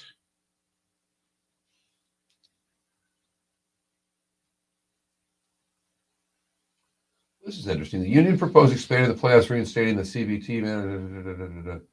Why not? When will negotiate begin in earnest? MLB can end the lockout today. They do not need a new agreement to begin spring training on time. Right. Yeah. Wow. All right. That's a pretty good little bit there. I like this Eugene Friedman guy. Wouldn't be a bad guest, whoever he is here. They're going to meet Saturday, supposedly. He is, no, that's not what I thought it was.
There's got to be a commercial out there of a disgruntled father just wanting to watch the big game and every kind of distraction coming his way. Thought I saw something on Twitter a couple days ago of a father like sitting on his couch and daughter or a wife who was like standing in the hallway talking to him, and he just finally was like, "Could you just let me watch the game, Please.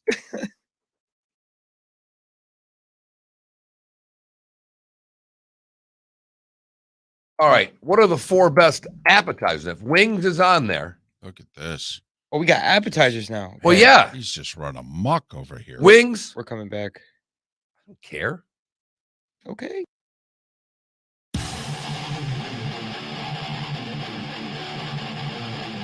You're listening to Miller and Moulton, exclusively on the Florida Sports Network.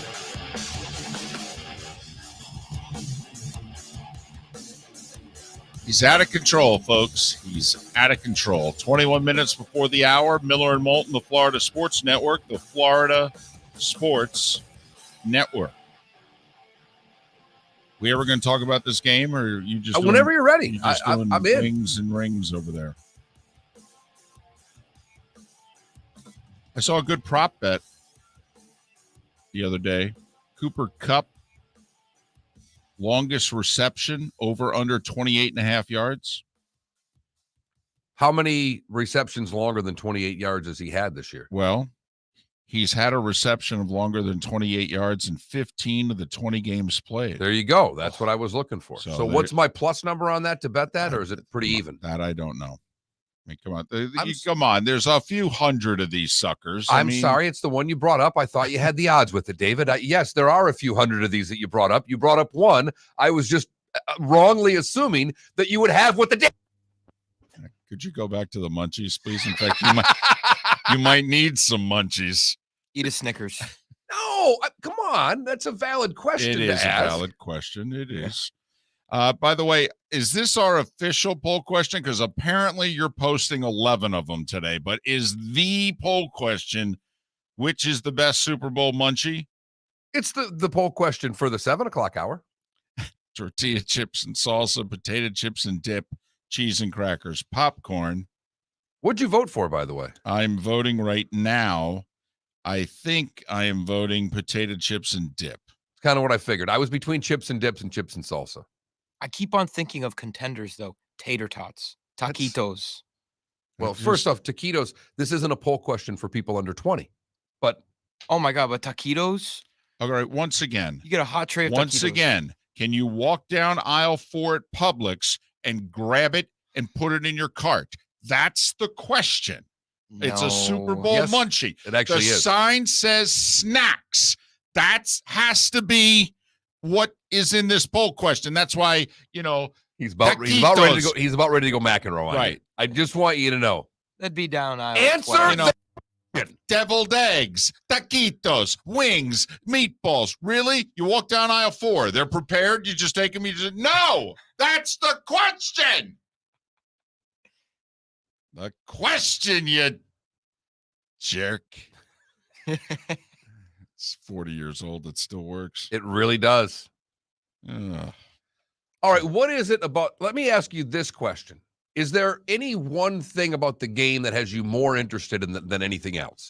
Yeah. Yes. Can Joe Burrow remain upright? I mean, I don't know if that's geeking out or what, but I mean, the Rams do have Aaron Donald. Right. I mean, isn't that everything? He is an indestructible force. And David, that's why I'm not trying to be a smart aleck, but in talking about the game, we can talk about 6 million things. Are they going to be able to block the LA Rams defensive line? Because if not, and Sean Salisbury said this an hour ago on our show, he used the term boat race if they can't block him. I don't think anybody gets boat raced anymore, although the Chiefs did last year. Surprise, surprise. And I understand that Burrow and the Bengals can get the ball out quickly, and that's how you can negate a pass rush and all that. Yeah, we all get it.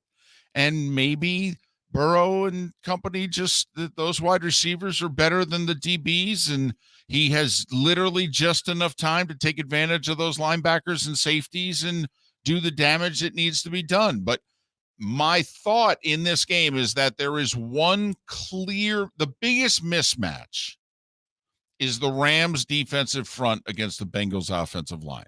I think that's an even bigger mismatch than the Bengals wide receivers against the Rams secondary. And so to me, which mismatch gets to the other? Aaron Donald is arguably the best defensive lineman since Reggie White. Now, that's a big statement. There have been a few Hall of Famers in between Reggie White and Aaron Donald, including the guy in Tampa, Warren Sapp. And the first time and actually both times the Bucs won the Super Bowl, they won it with their defensive front both times. Their defensive ends in both Super Bowls were flat out unblockable. And then their second Super Bowl win had a lot to do with the fact that Kansas City was on tackles 3 and 4 or 4 and 5 or whatever the hell it was. But it was Gary Danielson, who's been on our show a lot, uses the term pressure point. The pressure point in that game a year ago was the Kansas City tackles. I don't know how the pressure point this year isn't the Cincinnati Bengals offensive line. I mean, the Rams have 3 defensive linemen who are better than anyone Cincinnati can have blocking them. Both ends, Floyd and Von Miller, are better than the 2 Bengals tackles. And obviously, they're going to need an army to stop number 99. To me, I am rooting for the Bengals. I desperately want to pick the Bengals. I really do. I would much rather be wrong on the Bengals than on the Rams. And there is a part of me that just thinks that this is one of those magic carpet rides. This is the Patriots in 2001. Not the dynasty that followed, but remember, that was an 11-win Patriot team that was very fortunate, to say the least, to win their first playoff game before the run. They were a 2-touchdown underdog in the Super Bowl. That was a magic carpet ride team. What followed was a dynasty. Who knows? Maybe what's going to follow here in Cincinnati is a dynasty. But this is a magic carpet ride. And I want it to continue. I want them to have a parade. The city hasn't had a sports parade in over 30 years. And God knows the Reds aren't giving them one anytime soon. And think of it this way. They won't even throw a parade in L.A. if the Rams win. No. I mean, school's already been canceled in Cincinnati before the outcome of the game. In Los Angeles, You might not have to wear masks for a day. I mean, maybe. And that's very iffy. right, they may celebrate the Rams winning the Super Bowl, but by getting rid of the mask mandate. Yes. No parade. So that's the hardest thing. And look I want to know if Higbee's going to play. I think that's going to be a big factor in this game, if their tight end's healthy and how available he is. Yes, the Chase Ramsey matchup is terrific. But at the end of the day, this game to me is incredibly simple. Can the Cincinnati Bengals block the Rams? Because if they will, they're going to win. I firmly believe that. If they can block them, they're going to win. But at the end of the day, for as much as this is a league about offense, if you look recently in the playoffs, what has happened is that defensive lines have ended up kicking the tar out of certain teams up front. Look at the Packers each of the last 2 years in the playoffs. Rushing just 4. Both Tampa Bay and San Francisco took them out of the postseason. Rushing just 4. They both sacked Rodgers 5 times. Just rushing 4 guys. At the end of the day, they were better up front. And even the great legendary Aaron Rodgers, with a wide receiver who's damn near uncoverable in Devontae Adams, they lost both games. Usually, if you can't block them up front, you don't win. Now, I think that the one thing Cincinnati has is, I'm not trying to say that Burrow's better than Rodgers, and I won't even give Chase over Adams. Every other skilled position, however, I think Cincinnati's better than what Green Bay has, and I don't think it's close. I think the tight end's better. I think the number 2 receiver's better. I think the number 3 receiver's better, and the running back's better. They are hopeful, by the way, that the tight end, who didn't practice yesterday but kind of sort of worked out on the field with them, and they're going to try to have him run a few reps today, CJ Uzama. And the Bengals are optimistic that he is going to play on Sunday. So that, to me, is the difference. At the end of the day, though, their offensive line is bad, and I think this is going to be it's a different offense than Kansas City, and obviously they played Kansas City jumped up to a big lead, but I do think that will the Rams be able to run the ball at all? At all? Not great. No. I don't think they'll be great at running the ball. I think they'll maybe be average. I think it'll be just enough for them to do the damage throwing that they want to do. But that's about it. Because Cam Akers banged up the shoulder after coming back, and how healthy is he for this game? I think that's a part of this game as well. Love some of the storylines in it. You know, Whitworth, the left tackle for the Rams, who's about 84 years old, played the first dozen or so years of his career in Cincinnati. He blew out his knee last year when he was sitting home. I think it was his knee. Maybe it was an Achilles. When he was home rehabbing and Burrow got hurt, you know, Whitworth invited Burrow over to the house. They watched football together. Left tackle for the Rams, quarterback for the Bengals. I mean, it's a very likable Super Bowl. I mean, it really is. Yeah, you know, obviously with no Brady and no New England and all, there's not the team that everybody hates in there. No, I mean, and you got the Stafford story and the Burrow story just at the quarterbacks. And, you know, the ones you get into are for the football guy. But for the sports fan, for the not football fan, it's easy to pick out whether it's Stafford and finally getting the trophy after just years of misery in Detroit, Or, as you said, the magic carpet ride of Joe Burrow continuing.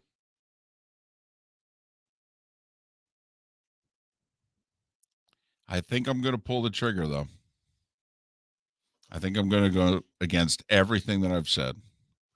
That sometimes blank just happens. Well, and that scares me a little bit because Moulton has developed a name on this show over time of mush that's a bunch of garbage.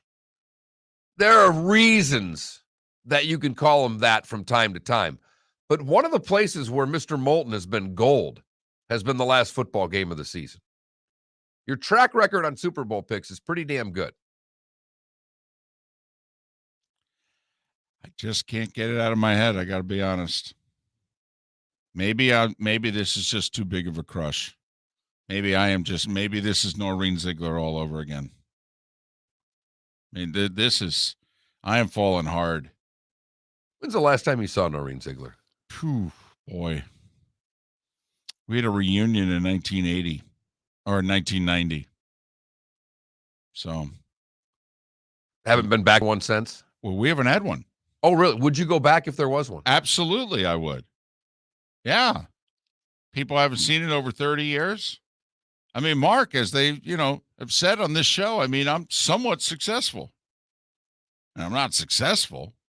I don't have any money. Right. But I mean, at least I'm gainfully employed. If you dress nice for that and tell them what the job is, you don't have to tell them what you make. You can rent. You've got enough miles that you're going to rent a really nice car. No doubt. You're pulling up in the Caddy or Right. the Lincoln. You've already got that one done. Plus, my wife's beautiful. I mean, I'm going to show up. Right. I'm going to have great arm candy. Yeah. I mean, I'm going to look like I've got a hell of a life. You could fake that. Right. I mean, you all know the truth, but they don't. But yeah, you could tell how close our high school was. First off, we didn't even do 5. Okay, we were 2 not interested, couldn't get around to it, what have you. Somebody threw together a 7-year reunion. We haven't had one since. We had a 10 that I didn't even know about, and I skipped anyone ever after that. But at least they 20 have them. I think they had a 25 and a 30, I think. I don't know. I'm surprised your wife didn't insist you go. Because usually wives your wives like to be seen. Like, hey. Yeah, she would have had to go to Saginaw, Michigan. That's enough to end that right off the hop. But come on. It's your home. She loves you. She'd want to see where those wounds came from. She'd rather have a deviled egg. Who wouldn't, by the way? Who wouldn't? And if I have anything to do with the reunion committee, we would have deviled eggs. My mother would make them. There's a trade deadline coming. Damn right there is. Will the big one happen? 7 hours and 6 minutes from now. Yeah. Love those clocks in the corner. That's what this is. This is a clock ticking down in the corner. It's not one of those fake red bars at the bottom of the screen. Breaking news. Hasn't been anything breaking here in a while. Give me that thing in the corner. That's real. Are we going to get it? Are we going to get the Harden-Simmons trade today? Yes or no? Come on, guys. Harden-Simmons happening, yes or no? It's a yes or no question. There you go. David? No. God, I hope so. But I hope Brian Windhorst is right. I hope for Brian Windhorst he's right. Every one of his ESPN colleagues says it's not happening, and he's standing on top of the chair going, I'm telling you, they're doing this. We're talking the association and the trade deadline next. Miller and Moulton.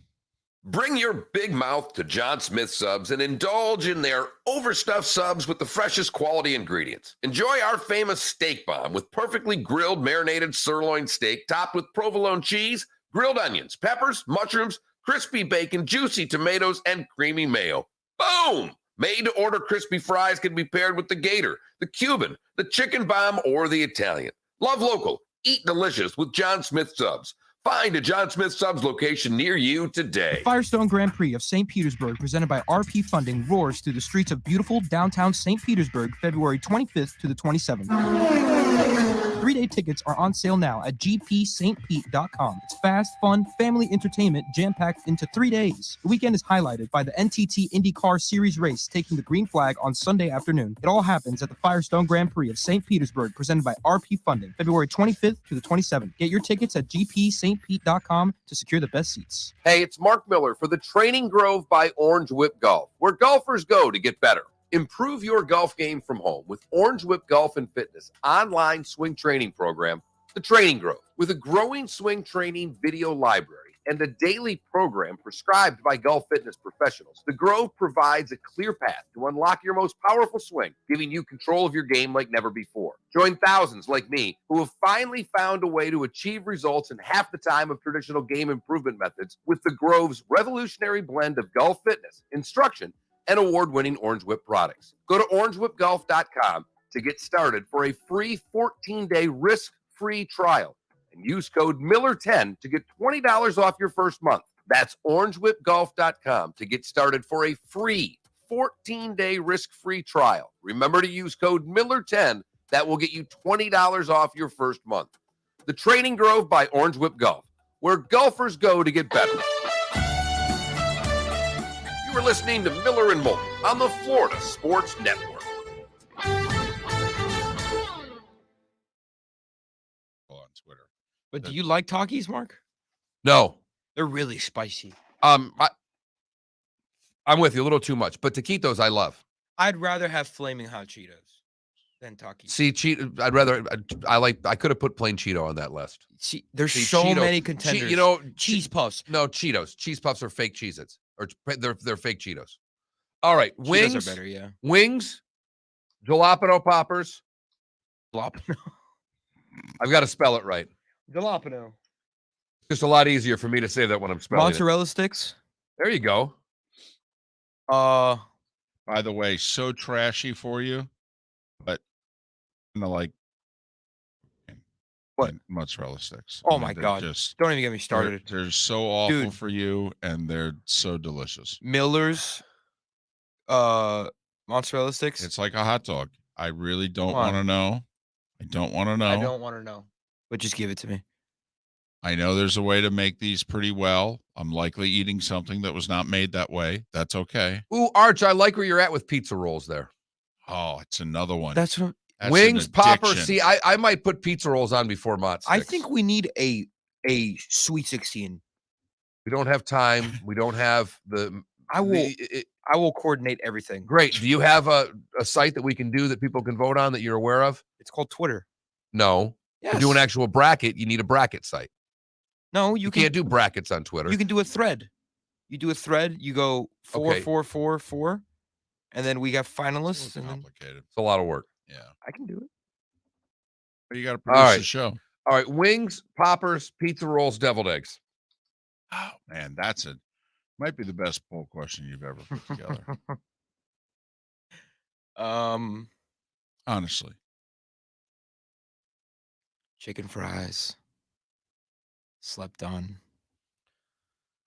Something that no one's ever heard of can't really make this list. What do you mean? People have heard of chicken fries. What are chicken fries? Burger King chicken fries like those? Burger King chicken fries. I don't even. What's a Burger King? The angst in the Twitch chat room. Pizza rolls use imitation mozzarella cheese. Stop it. I don't care. I make my own. We got a first time. See, that's the problem. You got a food snob over here. I'm not a I food make snob. I'm my someone own. that likes to cook. There's a big difference. I make my own. I love the salsa. regular pizza rolls. We got first time chats contributing into this poll question right now. Sure, I told you it's about nonsense. It's not about sports. Come on. Food? Stop. Brackettheq.com, huh? Or brackettHQ.com? Sliders? No. Oh, that's All right. If we were to choose a kind of French fry, waffle fries, curly fries, I'd go crew regular cut, fries. Regular fries. I would also. Come on, I think waffle fries are awful. but a fresh batch of fries. Oh my God, that whole tray would be gone. Also, I think I'm gonna. Yeah, how about that? Bracket HQ. There. All right. Thanks, Netskirt. I'm ordering chicken minis from Chick-fil-A, by the way. Good for you. I thought I'd inform you this time around. Just got done saying I'm eating healthy. This guy's wanting to order me. Oh no, I'm craving the hell out of chicken minis right now. I'm And just waiting for him to call our guest. oh, right.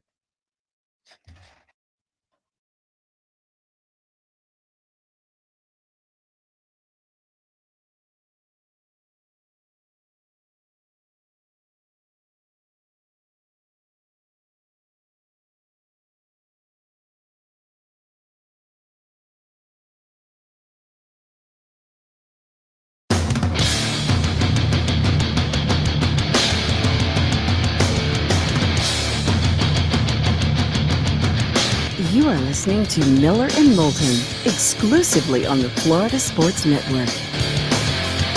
And now, here's Mark Miller and David Moulton.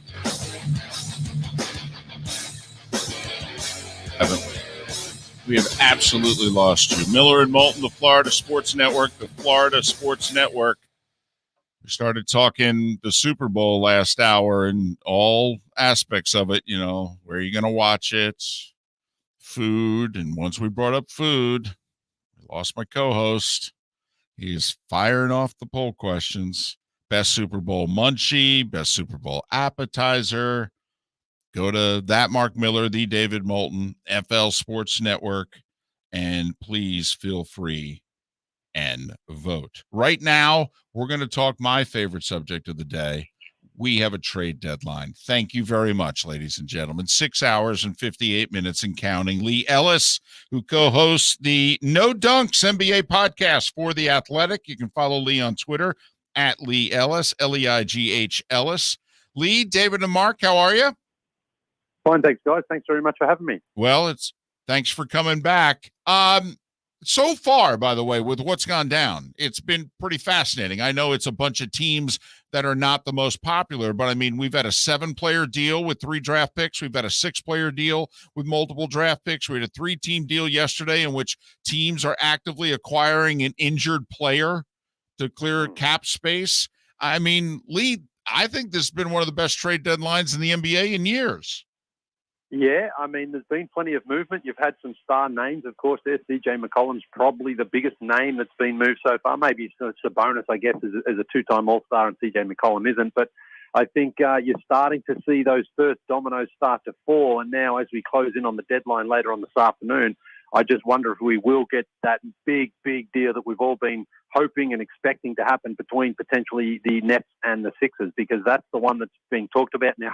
It's funny because we've even got people at ESPN who are giving conflicting information as to how deep those discussions are going, or even if they're happening at all. So it's really a lot of smoke and mirrors right now as to whether or not there is a deal even being discussed. Personally, based on everything that I know, I think there is something there being talked about, and I think the hold-up is really whether or not the Philadelphia 76ers are prepared to include one of their younger star players perhaps in that deal, whether it's a Tyrese Maxey or whether it's Matisse Thybulle. I think that's probably where we're at right now. So, as I say, we've got a few hours left here to go, and we know that these things tend to sometimes not happen until right at the deadline buzzer there.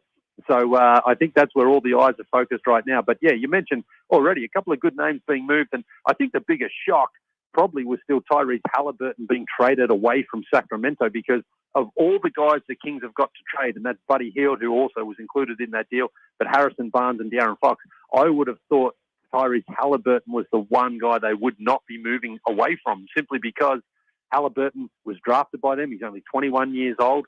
He's a fan favorite. He loved the franchise, and he really wanted to make things work there in Sacramento. So it seemed a bit of a strange deal at the time. They do get a good player, of course, in the return in Sabonis, but it does feel a little bit like the Kings gave up a little bit too early on someone that they drafted actually right a couple of years ago.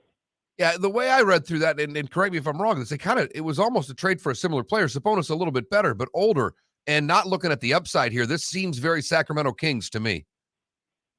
Well, that's the problem, isn't it? Because, the Sacramento Kings have got this reputation for shooting themselves in the foot, and I think that's exactly what they've done here. I agree. I think Sabonis is a very, very good player, and he's been maybe even underrated and overlooked because he's on a team like the Indiana Pacers that hasn't really been a contender. but it just seems like of the two players, and maybe Halliburton won't become an all-star, who knows, but it just feels of those two players, you'd rather, I think, put your money on the guy that you drafted who has shown incredible talent so far in his short time in the NBA in a year and a half there. And I just think that's the problem for the Kings, is they've got themselves now a player who's really not going to improve their ceiling all that much. I mean, maybe he and De'Aaron Fox get some great chemistry and they work it out together, but it just seems to me like that was not the right move to make for this franchise, especially as well when you've got so many bigs there. You know, that's not the sort of guy they needed. But anyway, that's what the Kings have done. For whatever reason, their research and their scouting department, I guess, decided that Tyrese Halliburton had to go and Sabonis was an upgrade, and they made that move. But I think that's probably the worst move so far we've seen, because you've just given up on one of your young, talented players. And this is not a situation like we're seeing with Ben Simmons in Philadelphia, where he was, you know, fighting with the franchise and had a bad relationship. As I said earlier, everything Tyrese Halliburton said and the way that he played on the court and the way that he carried himself, he was proud to be a Sacramento King, and they traded him away. So I think that was a pretty bad move by the Kings. Leigh Ellis, he's co-host of the No Dunks podcast for The Athletic. You can follow him on Twitter at Leigh Ellis, Leigh Ellis. All right, back to Brooklyn and the Sixers here. You know, I get if you're Brooklyn, you're asking for as much as you can. But if the Sixers look Brooklyn in the eye and say, here's the deal, it's Ben Simmons and it's Seth Curry for James Harden, and that's the deal, take it or leave it. If I'm Brooklyn, I just offered Harden like a 4-year, $180 million extension, and he told me to drop dead. There's no guarantee I'm going to have James Harden for more than the next 2-3 months, whereas I'd have Ben Simmons for a minimum of 4 years. Curry's a nice piece around Durant and Kyrie. Kyrie might be a full-time player by the playoffs because the whole, you know, everything might get lifted in New York City. I mean, I think, Lee, if I'm Brooklyn and, you know, Morey holds firm and says, this is all I'm giving you, I still think I do the deal. Oh, so do I, because, I mean, James Harden, you know, he's a Hall of Famer. There's no question that. He's going to he's an MVP. He's a superstar talent. But honestly, we've seen this before from him. It was exactly the same in Houston. When he's done with the franchise, he can't hide that fact. And the way that he's been playing now, I know he's been injured. They've said he's got this hamstring injury. But you only have to look at the game recently. I think it was last week against the Sacramento Kings. He shot 2 for 11, had 4 points, and just did not care at all on the defensive end. Now, that's not an injury. That's just a guy who's checked out. And I agree with what you're saying there, that, look, James Harden, I think, is almost certainly not going to be up for next season, even if he does survive today's trade deadline, because all indications are that he wants out. He didn't sign that huge extension that they offered him, which was an incredible way to sort of set the franchise. I'm not sure I'm going to be here beyond this season. And so if you can get a guy like Ben Simmons, who obviously brings his own baggage and his own issues there as well, but he's young, he plays defense, and you've got him at least after this season for 3 more years under contract. So you at least control where Ben Simmons, you know, where he plays those next couple of years. And if he doesn't work out in Brooklyn, well, then you can flip him for another asset somewhere else. But with James Harden, it's either like now or never. And you could potentially see him walk for nothing. And then so you miss out on Simmons and James Harden in the summer. And I think that's not really where the Nets want to be, especially when Kevin Durant committed to the franchise. You know, he gave them 4 years and $200 million extension. So Kevin Durant signaled, I want to be here. I'm going to try and do everything I can to win. I think the front office needs to be of that same mindset where they're like, listen, James Harden, it was a great coup when they got him. It just hasn't really worked out. So let's see if we can flip him into something else, because Ben Simmons as well, I mean, as I say, it's a bit of a weird situation there, of course, but according to reports, he's in shape, he's ready to play. So if the trade gets done, he could be on the court within the next few days or week or so. And he could be helping Brooklyn. And for James Harden, I mean, you know, this hamstring, this hand injury, and just his general attitude and his body language over these last couple of weeks tells me the Nets aren't any closer to a championship today if they don't make this move. In fact, I think they're further away. The Kyrie Irving situation, that's obviously up in the air depending on the legal or the mandates there in the state. And it looks like that might change. Who knows? But that's a different situation. But right now, if you've got a guy who wants out of there and you can get something really good in return, you do that deal in a heartbeat, I think. So I do think we are going to see that deal made today, because I think that's exactly how the Nets are looking at this. He turned down the contract extension. He wants to get out of here. Let's get Ben Simmons in return and see if we can salvage this season. Because right now, they've gone from top of the East to down to 8 in the matter of 3 weeks. All right. Is there a name we're not talking about? We've mentioned that big trade, the big 7-player team deal happened earlier in the week. Is there something out there that you're seeing that we should be expecting later today? Because obviously the Harden Simmons is the big one, but give me something else that you're looking at happening today. Well, I mean, the Lakers clearly have to do something. Their problem is they obviously don't have many trade assets. They have certainly players that are prepared to give up. I mean, obviously they're not giving up LeBron or Anthony Davis. That's not going to happen. Westbrook's got that contract and he's got a player option next year for $47 million. So anyone who wants that is going to be like, oh, I don't think we want him opting into that next year. And then you go down the line and it's a Malik Monk, who's been good for them, actually shooting the ball. What's he going to get them in return? Well, they need a point guard, and I think there's whispers out there that maybe they try to get Dennis Schroeder from the Boston Celtics, who did play with the Los Angeles Lakers last season. Was actually not too bad. Ironically, he was the guy who also turned down a big extension with the Lakers, thought he was going to get paid, and turned out that wasn't the right move. But I think something like that might happen, because the Lakers, an embarrassing loss again last night to the Portland Trail Blazers, it's basically panic time for them if they are going to salvage this season. Westbrook didn't play last night. LeBron and Anthony Davis did. So clearly there's some issues there that they need. And look, they've got this 2027 first-round draft pick. That's the next time they control their own first-round draft pick, because they gave up so many assets to acquire Anthony Davis a couple of years ago, and they want to hang on to that. But if you really want to become a team that's in that win now window and they can compete for a championship, if that's holding up any sort of other deal, then you have to make that move, because, again, LeBron's 37. He wants to be competing for a championship. And the way that this roster is built, and I don't think Rob Pelinka did a very good job in the off-season, but now he can maybe salvage something just to at least get them competitive again, because right now this is one of the worst Lakers teams I can sort of remember, because defensively they're bad. Their effort on offense is sort of still heavily reliant on LeBron creating everything. They need somebody out there who can at least take a few possessions to set up other guys and get some rhythm with their offenses. I'm just not seeing it right now. So I think the Lakers, Magic Johnson's unhappy, James Worthy's unhappy, everyone's unhappy. I think they have to make a move here just to show their fan base that they're not giving up on the season just yet. All right, Lee. This is going to be a first on Miller and Moulton, and we appreciate you playing along, if you will. We have a young producer who is a huge NBA fan. He has asked for permission to ask a question. He is asking a question of a guest for the first time. Lee, if it doesn't go well, it's on me. Felipe. And it'll never happen again. Right. Felipe, this is it. This is your big moment. Go. Yeah, Lee, with Brooklyn's struggles on defense, do you think that Ben Simmons' presence on the defensive end makes them better? Also, do you think that Ben Simmons will be playing more point guard or small forward? Well, it definitely makes them better immediately. Good questions, Felipe, there. Really, don't encourage them. Don't encourage Lee. Hey, I will encourage him, because I used to be in that position, Felipe, where I was the producer and I was trying to get on the air there. So good job going for it.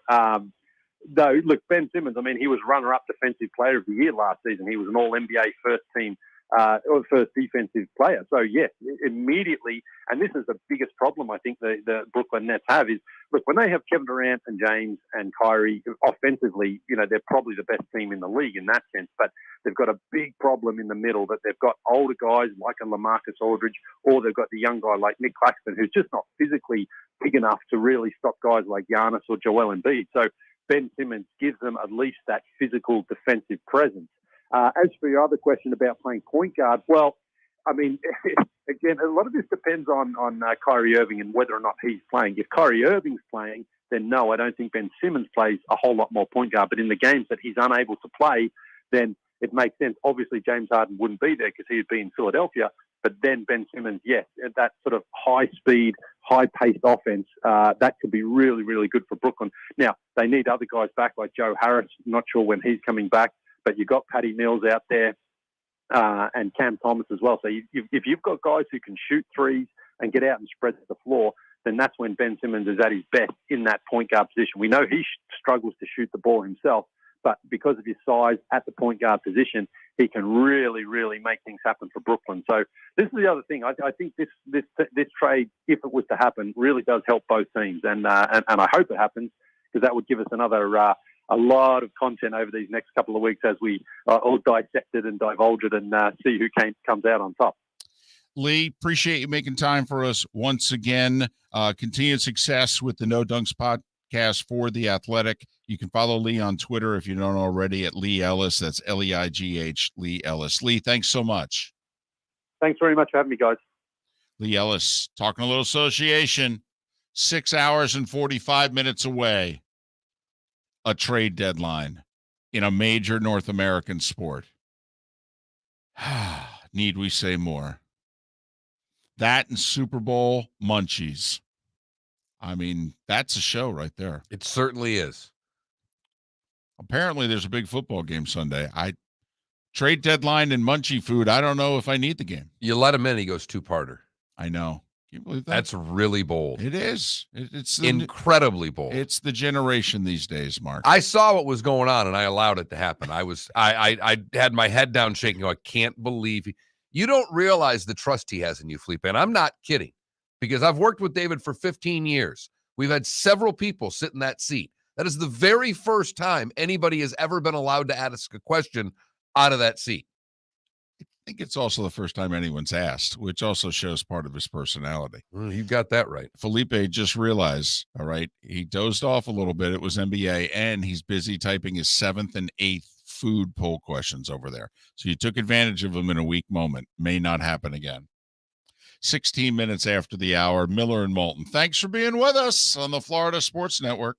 Hey, it's Mark Miller for the Training Grove by Orange Whip Golf, where golfers go to get better. Improve your golf game from home with Orange Whip Golf and Fitness online swing training program, The Training Grove. With a growing swing training video library and a daily program prescribed by golf fitness professionals, The Grove provides a clear path to unlock your most powerful swing, giving you control of your game like never before. Join thousands like me who have finally found a way to achieve results in half the time of traditional game improvement methods with The Grove's revolutionary blend of golf fitness, instruction, and award-winning Orange Whip products. Go to orangewhipgolf.com to get started for a free 14-day risk-free trial and use code Miller10 to get $20 off your first month. That's orangewhipgolf.com to get started for a free 14-day risk-free trial. Remember to use code Miller10. That will get you $20 off your first month. The Training Grove by Orange Whip Golf, where golfers go to get better. You are listening to Miller and Moulton on the Florida Sports Network. Paul, until the very last segment of the show, and we tell you what games are being played where. Unless, of course, Harden gets traded in the middle during of the show. Then that would be a big deal. Just like Jerry West. Oh, my God. You guys are encouraging him. Don't do that. The logo. Didn't he have a half-court buzzer-beating game winner? I have no idea. I'm sure he did. He played in the finals. games. In the finals. I don't know, nor do I care. Would have happened in the 60s or 70s. And Yep. You know that he's the only player to win finals MVP on a losing team? I do. LeBron should have done that in 2015.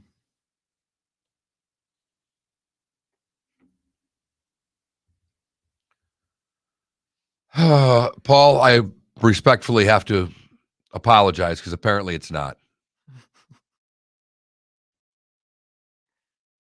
I had to get in everything I could with the two-parter. It's when I just take the headsets out, guys. I just resign at this point. I just simply resign. Couldn't miss my opportunity. Mello, I asked our last guest a question. A first, apparently, in the Miller Moulton realm, the pantheon of Miller Moulton. Wow. That's pretty cool. What we got? Edison Park's going to have a waterfront cafe.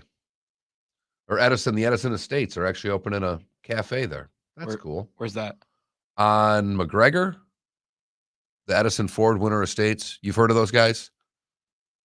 I'm not gonna lie to you. No. Thomas Edison, Oh, Thomas Henry Edison, Ford. Yes. You know, they lived in Fort Myers. Yeah, that I knew. I didn't. The Edison Ford Estates. Oh, like the yeah, because yeah.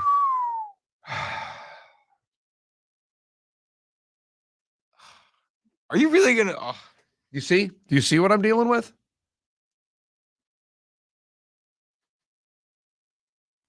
I got excited because the Edison Ford Estates are having a waterfront cafe there. Oh, really? And he's like, what? I said, Edison. You know what I'm talking about? He goes, no. Like, you know, Thomas Edison? Oh! He needed the first name. If I'd have went Sabonis, he would have known what I was talking about. Come on, man. Really? You know how much. Really? You do this all the time. You know how much we're shit talking there about is. football, and you give me a foreign basketball player and go, hey, what about him?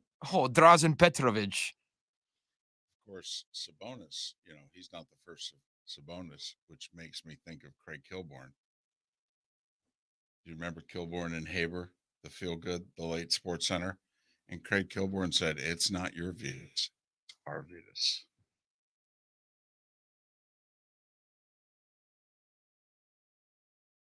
Look at Paul. The light came on. Well played.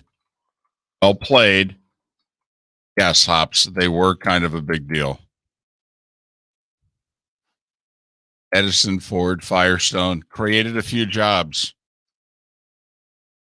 Oh, no, Mello. Oh, no. Salisbury DM'd me and apologized to you for hanging up on him when he said goodbye. He said it was an accident. Tell him all as well. Oh, okay.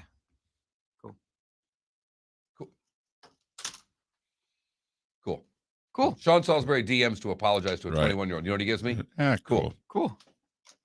No, it's not cool. It's bad. I will say when I spoke to Lehigh, oh my God, Lehigh. When I spoke to Lee on the phone before he hung up, he hit me with a cheers. Yeah, that's Cheers. I was like, ha, nice.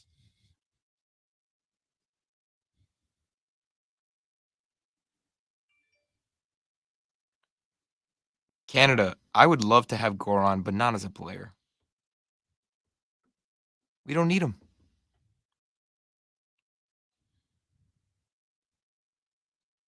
Well, let's face it. If you're the Heat, you don't need anything. We don't. If you're acquiring someone, though, you're literally looking at, okay, if we get an injury to any one of our 5 starters, where is it we most need a reserve? That's where the Heat basically are. Send him to the G League. Send who? Goran? No, come on. You can't send a 12-year NBA vet to the G League. I'll tell you what. I love when people who come on my show to try.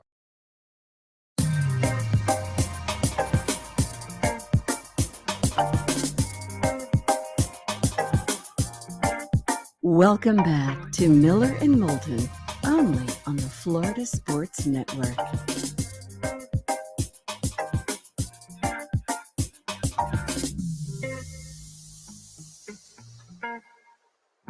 "23 minutes past the hour.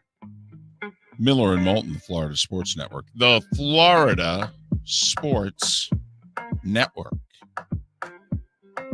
It's going to be nearly 90 for the Super Bowl.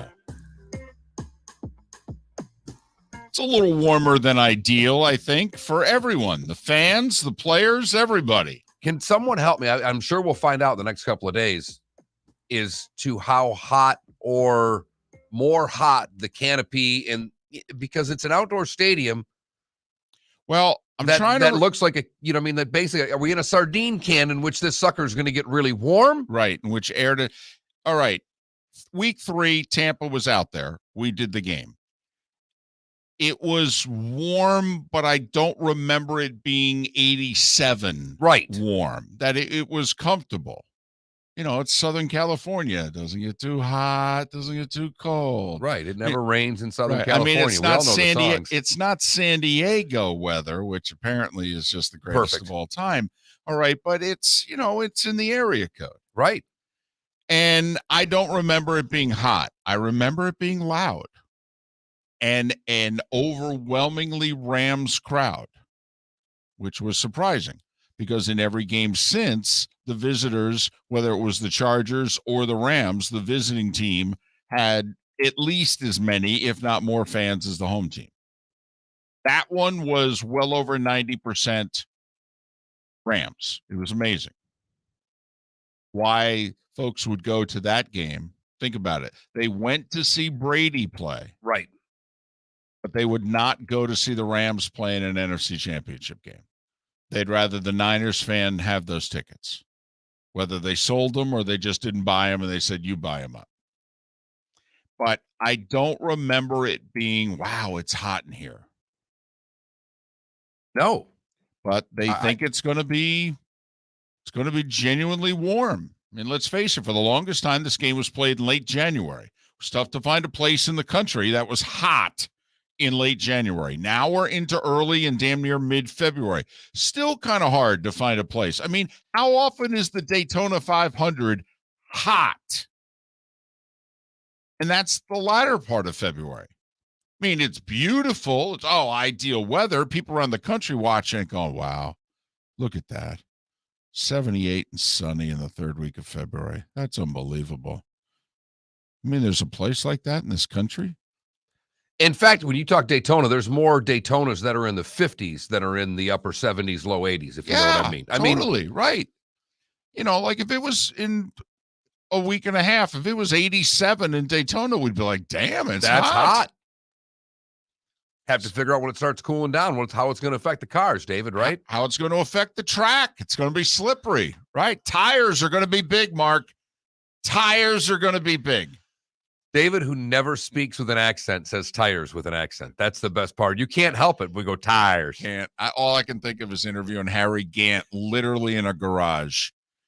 All right. Literally, he was making a personal appearance at a gas station. I kid you not. Clark Summit, Pennsylvania. Interviewing him at a gas station. And I go back to it. I'm sorry. I'm always going to as well. And you should. Richard Petty in his trailer. I mean, this was my introduction to NASCAR. Think about that, too. I mean, looking back upon that. Oh, I was so lucky.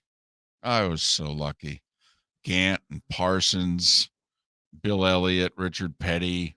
It's actually one of the reasons I do want to get to, not this Daytona because there's just too much going on, but maybe the summer race to get some press credentials. I do want to, I think like a lot of sports, when you see it, you have more of an appreciation, but that's one of those sports that has a hockey quality to it, that when you meet the people in it, you also have much more of a likability factor. I would, if we ever go together, that I will do everything possible to make sure that you can have a little access to. Like, I would want you, and I would wish this for every fan listening who's never been. I would love you to have pit access and just, even if it's not on race day, just to be able to, I mean, the very first time I was in the garage and Bill Elliott started up his car and I was 6 inches from it. I mean, I felt things that I've never felt before or since.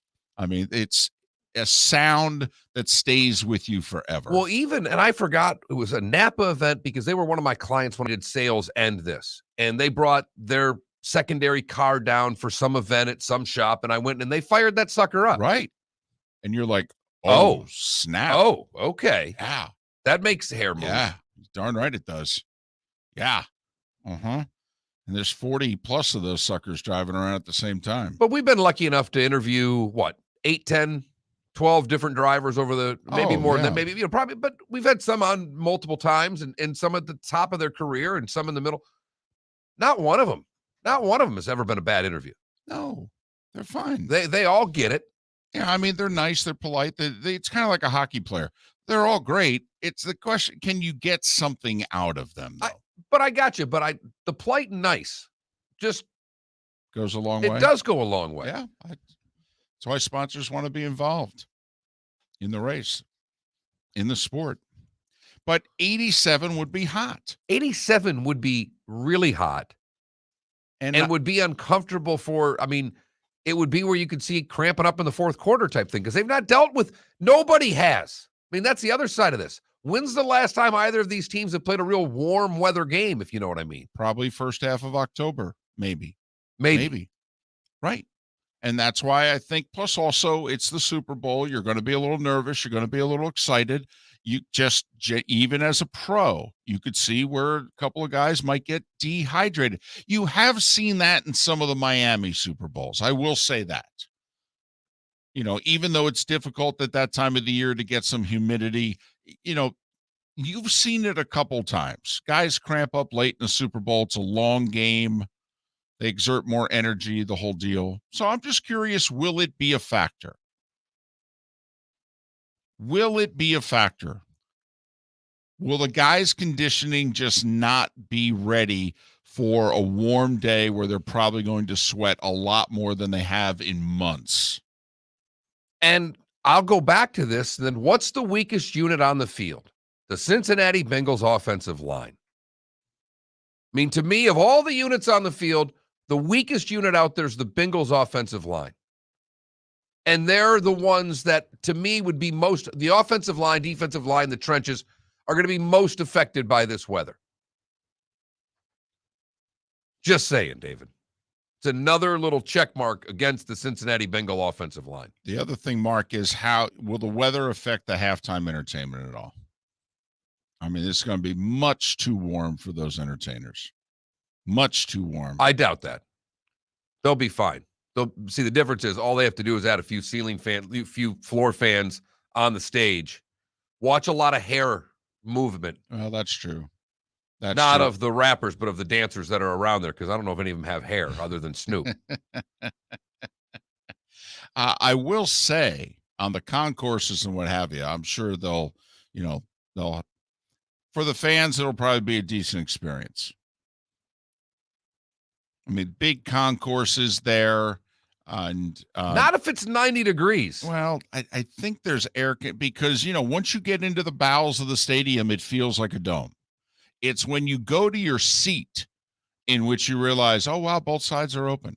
So unless you're at those part of the concourses, like when you're on the sides, between the goal lines, if you will, you feel like you're in a dome. A well-lit dome, though.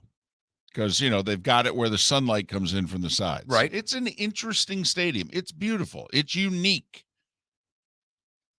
And as Roger Goodell said yesterday, and he said quite a few things yesterday, by the way.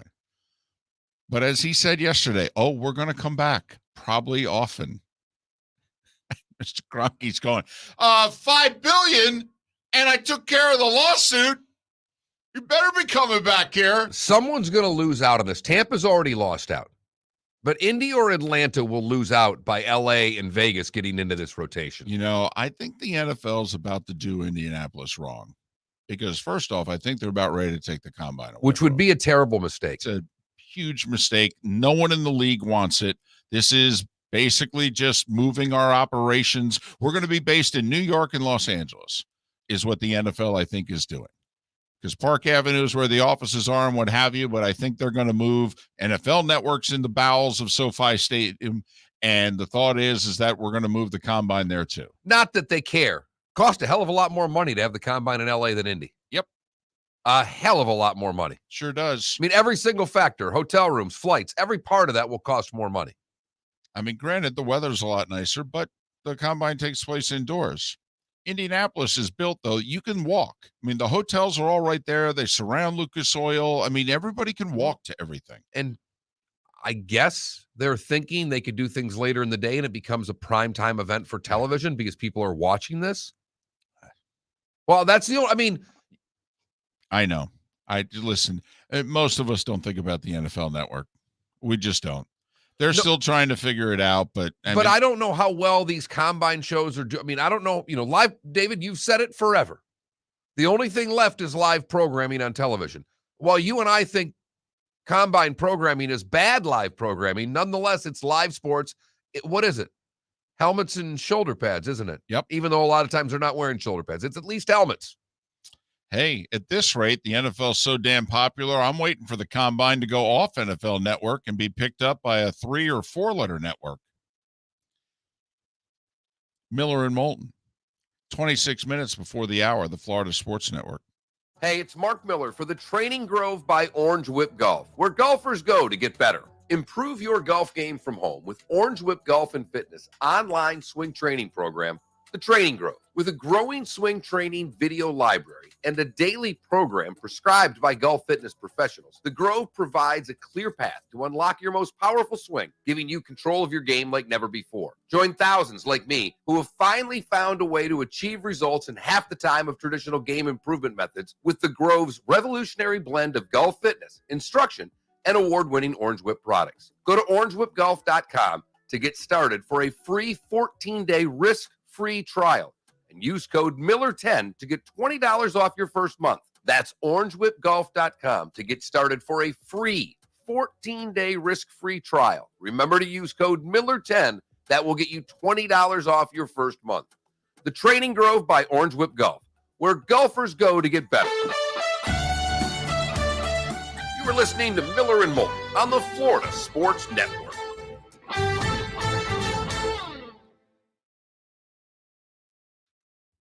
Lucas Oil Stadium looks really cool.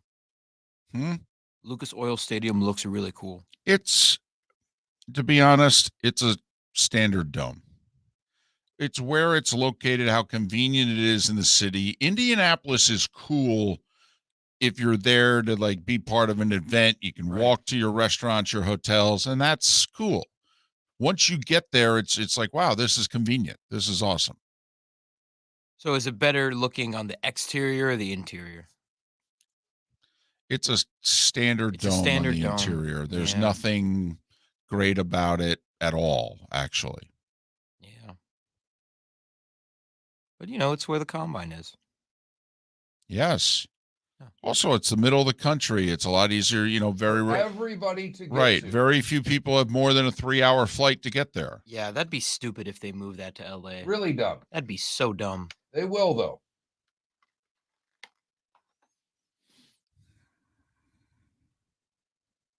Also, I will bet my entire life savings that Snoop Dogg will be wearing sunglasses during his performance.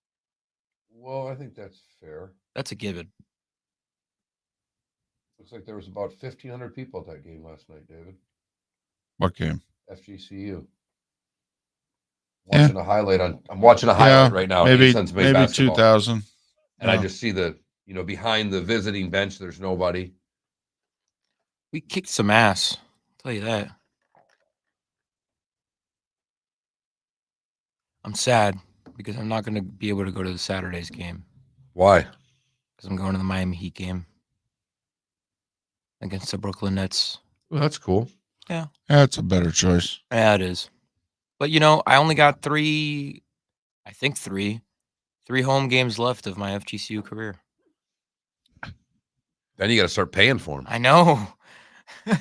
Well, the good Going news into is games the for good free. You news is stay here, you can get a the credential. good news is as long as you're here, you can get credentials. You And you realize can you sit can get courtside. credentials to Heat games too. Stop. Sure. You can't Ow. root. You can't be a fan I won't. because you'll You can't- lose your and you credentials. can't wear, I and you won't. can't dress like you do for the show. I No, won't. you got to wear a collared Yeah, shirt. yeah. But you are the producer. I mean, not being a jerk, you're the producer of the morning show for the Florida Sports Network. If you go out and try to get credentialed, you should be able to get credentialed for every single team in the state of Florida. It was actually something I was going to put you on because you need to start learning how to make those relationships to go directly to teams to help us book guests and at least getting the word out of who we are. I'm nodding my head yes, Twitch chat. I got a topic. Good. We need one.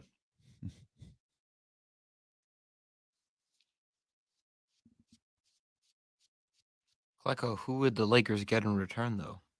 Like, yeah, of course Malik Monk would work on the Nets, but, like, it's a trade here. So, you know. You sending Patty Mills to the Lakers? See what I just go with Ian Anderson because it's I Anderson. And keep your student ID. No one checks them. I've been going to games for 4 years. By the way, I didn't want to say it, but yeah.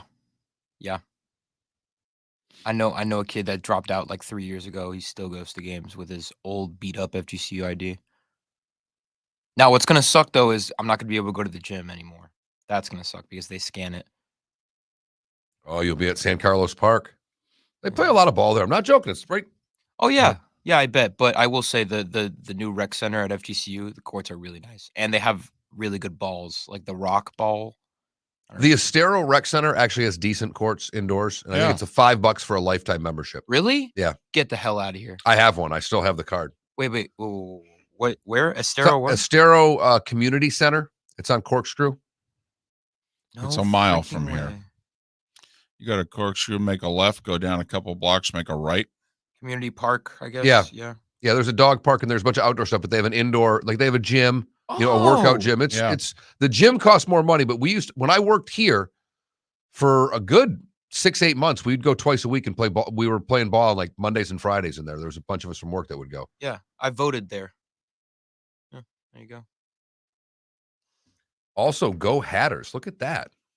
Yeah, well, look at that. It'll be a very good game Saturday. My neighbors are proud Hatter grads. Met at Stetson, got married. Stetson beat more neighbors, David.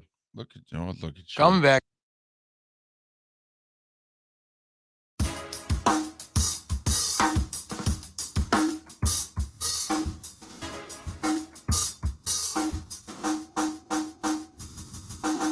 Welcome back to Miller and Moulton, only on the Florida Sports Network.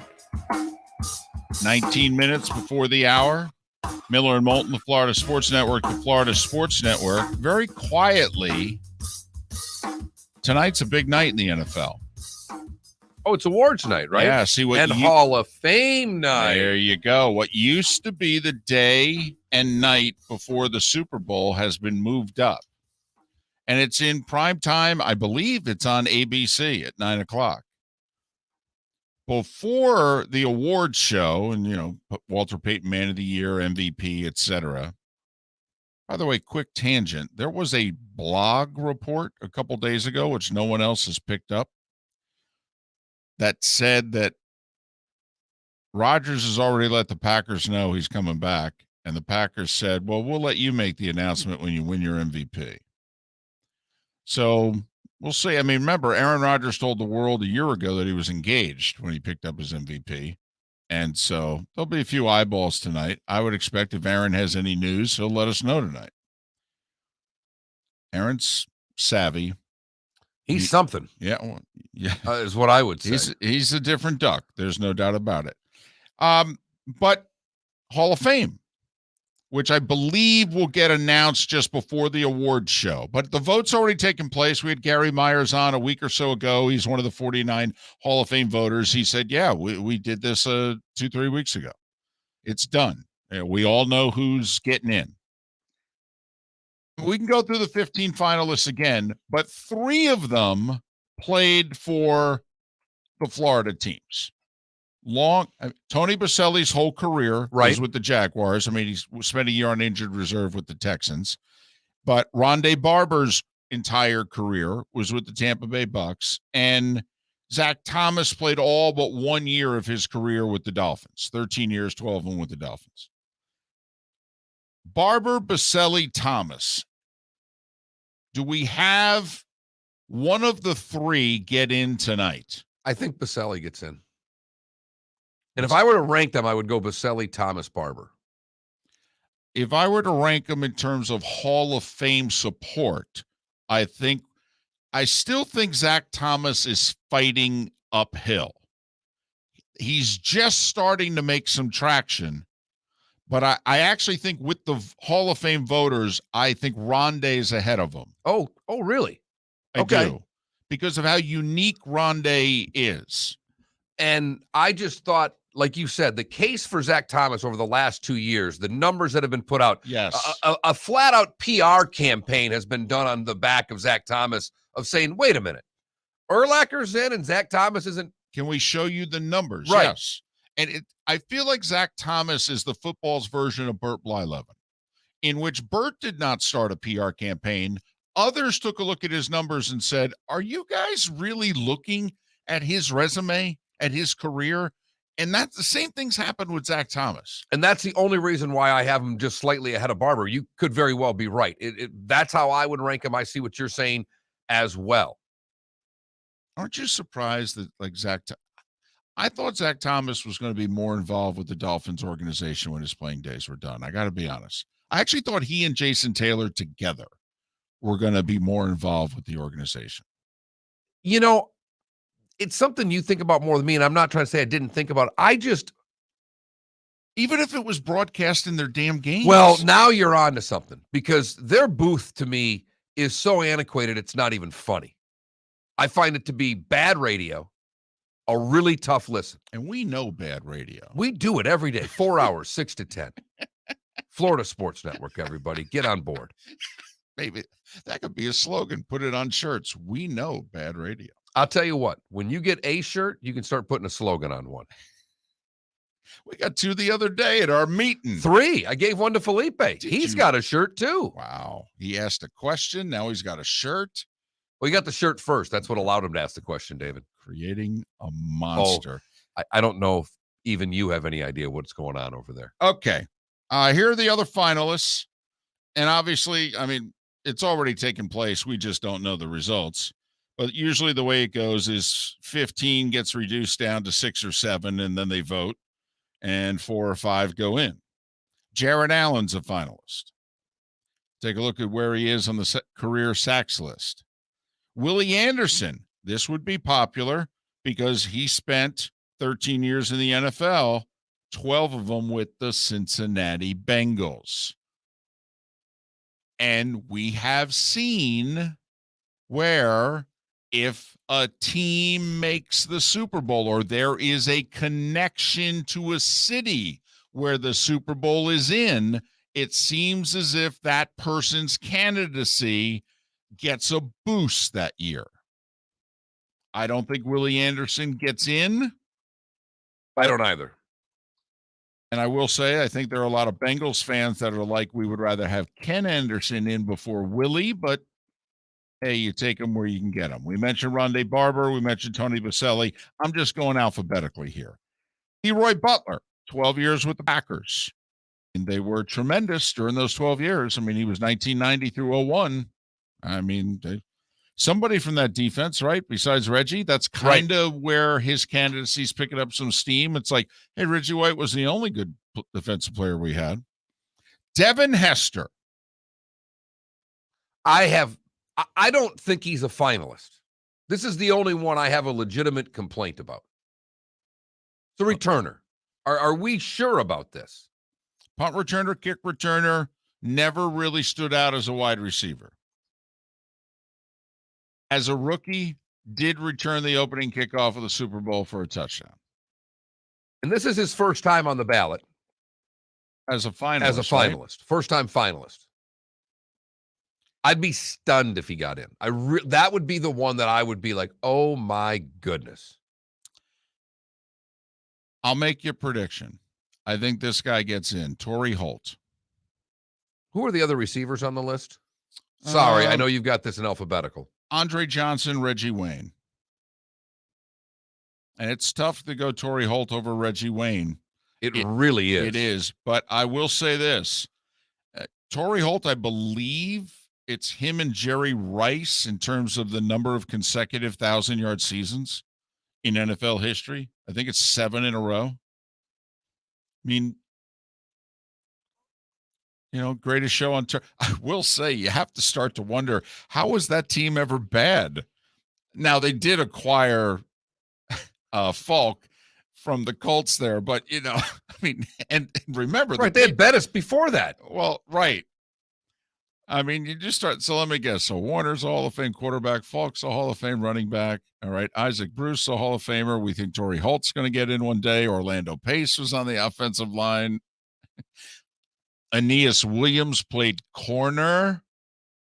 By the way, you know, as people, I'm kind of watching the Twitch chat room say, you know, this guy is this guy. We're of the opinion every year when they get to this 15 that at least 13 of these guys are Hall of Famers in our eyes. At least. Sometimes we think all 15 are.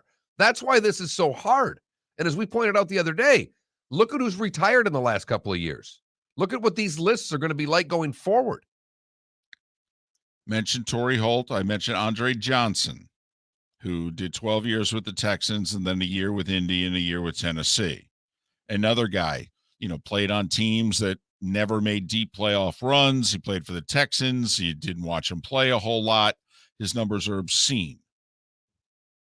Sam Mills, the late Sam Mills, 12 years in the league, 9 with the Saints, 3 with the Panthers.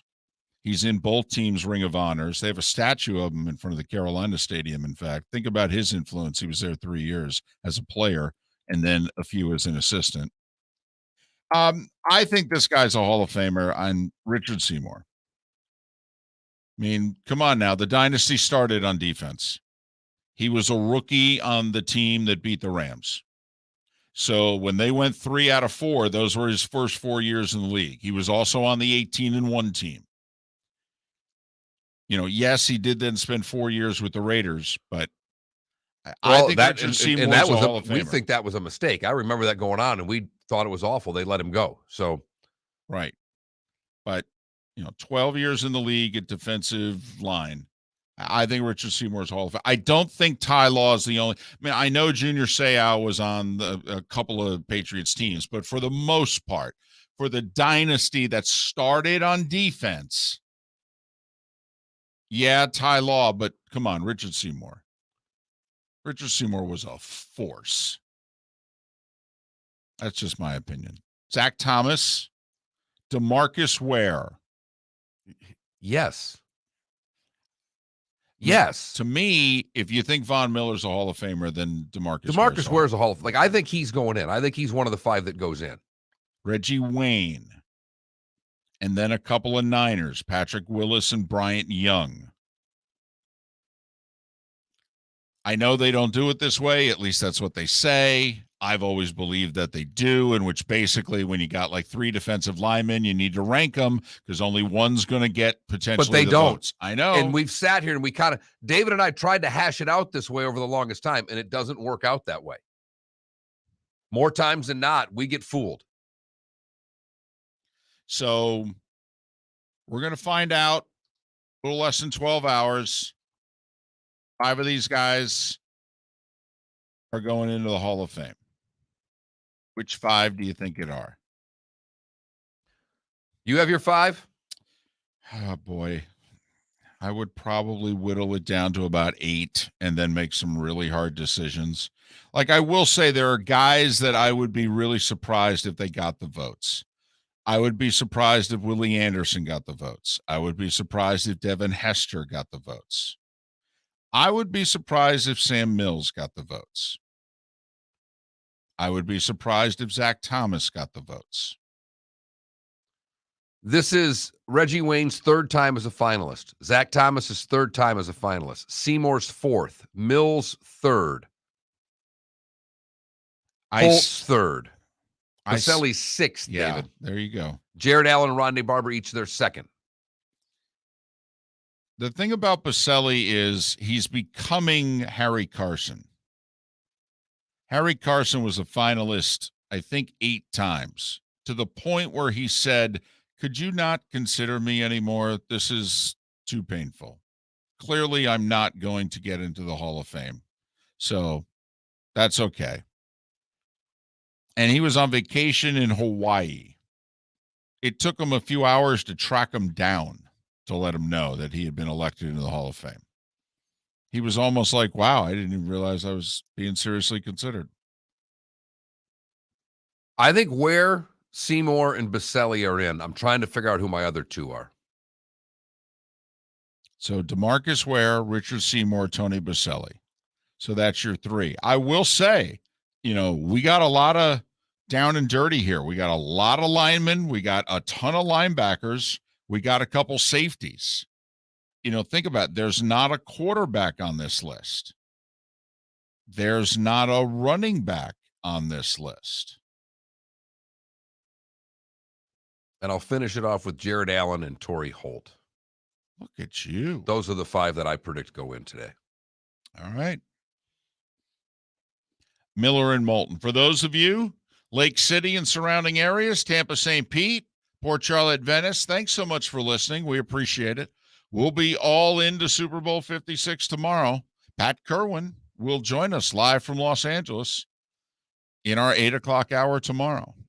For those of you in the 239, the bonus hour is next. Miller and Moulton, the Florida Sports Network. Bring your big mouth to John Smith Subs and indulge in their overstuffed subs with the freshest quality ingredients. Enjoy our famous steak bomb with perfectly grilled marinated sirloin steak topped with provolone cheese, grilled onions, peppers, mushrooms, crispy bacon, juicy tomatoes, and creamy mayo.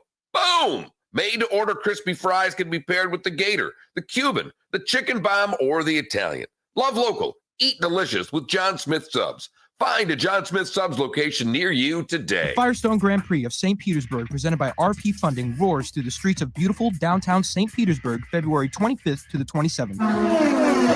3-day tickets are on sale now at gpstpete.com. It's fast, fun, family entertainment jam-packed into 3 days. The weekend is highlighted by the NTT IndyCar Series race taking the green flag on Sunday afternoon. It all happens at the Firestone Grand Prix of St. Petersburg, presented by RP Funding, February 25th to the 27th. Get your tickets at gpstpete.com to secure the best seats. Hey, it's Mark Miller for the Training Grove by Orange Whip Golf, where golfers go to get better. Improve your golf game from home with Orange Whip Golf and Fitness online swing training program, The Training Grove. With a growing swing training video library and a daily program prescribed by golf fitness professionals, The Grove provides a clear path to unlock your most powerful swing, giving you control of your game like never before. Join thousands like me who have finally found a way to achieve results in half the time of traditional game improvement methods with The Grove's revolutionary blend of golf fitness, instruction, and award-winning Orange Whip products. Go to orangewhipgolf.com to get started for a free 14-day risk-free trial and use code Miller10 to get $20 off your first month. That's orangewhipgolf.com to get started for a free 14-day risk-free trial. Remember to use code Miller10. That will get you $20 off your first month. The Training Grove by Orange Whip Golf, where golfers go to get better. You are listening to Miller and Moulton on the Florida Sports Network.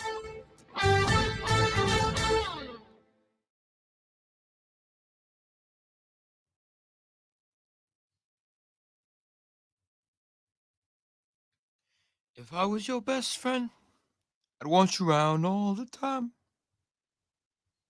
So you say he's just a friend. Hey guys, you know what tomorrow is? Tomorrow's Friday. Today's Baby Thursday. Or Baby Thursday. Baby Friday.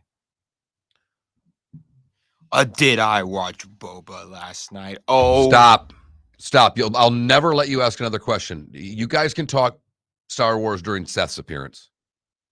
I can't go 3 minutes of listening to something like that. Talk NBA, please.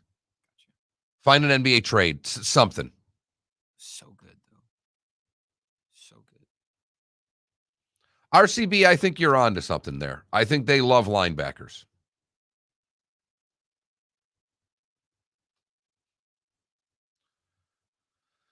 I feel so much better right now.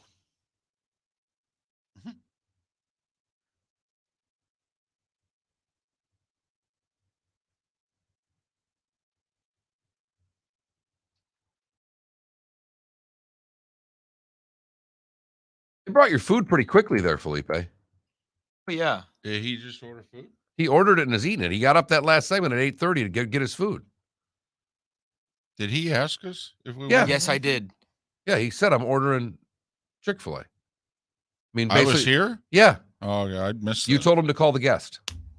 Gotcha. See, Philly, sometimes I have your back. I listen. Not always. Just saying. He said, I'm thinking about some chicken minis. I'm ordering. I want to let you guys know. Huh. I mean, he didn't say, do you want anything? But he did say it in a way that I knew he was implying, do you want Yeah. anything? It sounds like you would have been interested. Well, I'm always interested in food. Look at me. Damn. Chicken minis so good. They are. They're so good. Do you get the biscuits? The chicken mini biscuits, right? Yeah. They come Those with are a so little good. Oh, those biscuits. I don't even like biscuits, and I'll eat those. You don't like biscuits? By itself. Biscuits with gravy, biscuits with blank, biscuits with chicken. Like a plain biscuit? No, it's just... Well, no one has a plain biscuit. You put honey, butter. Right. I mean, do you eat plain toast? No.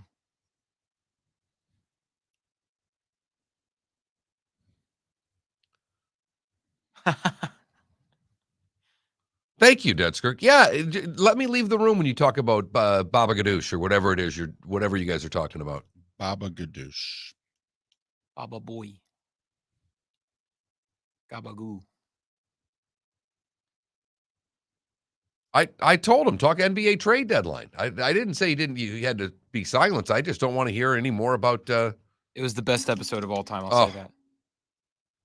One of the best things they've put out in years.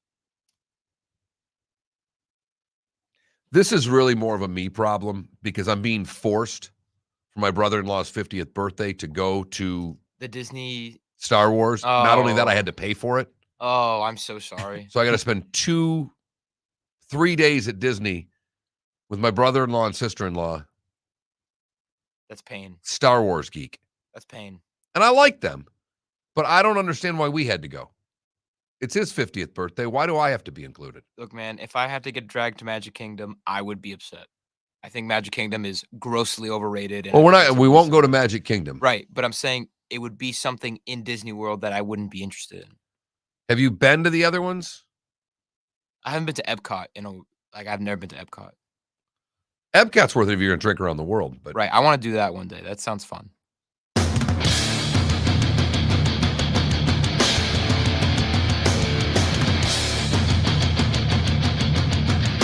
You are listening to Miller and Moulton, exclusively on the Florida Sports Network.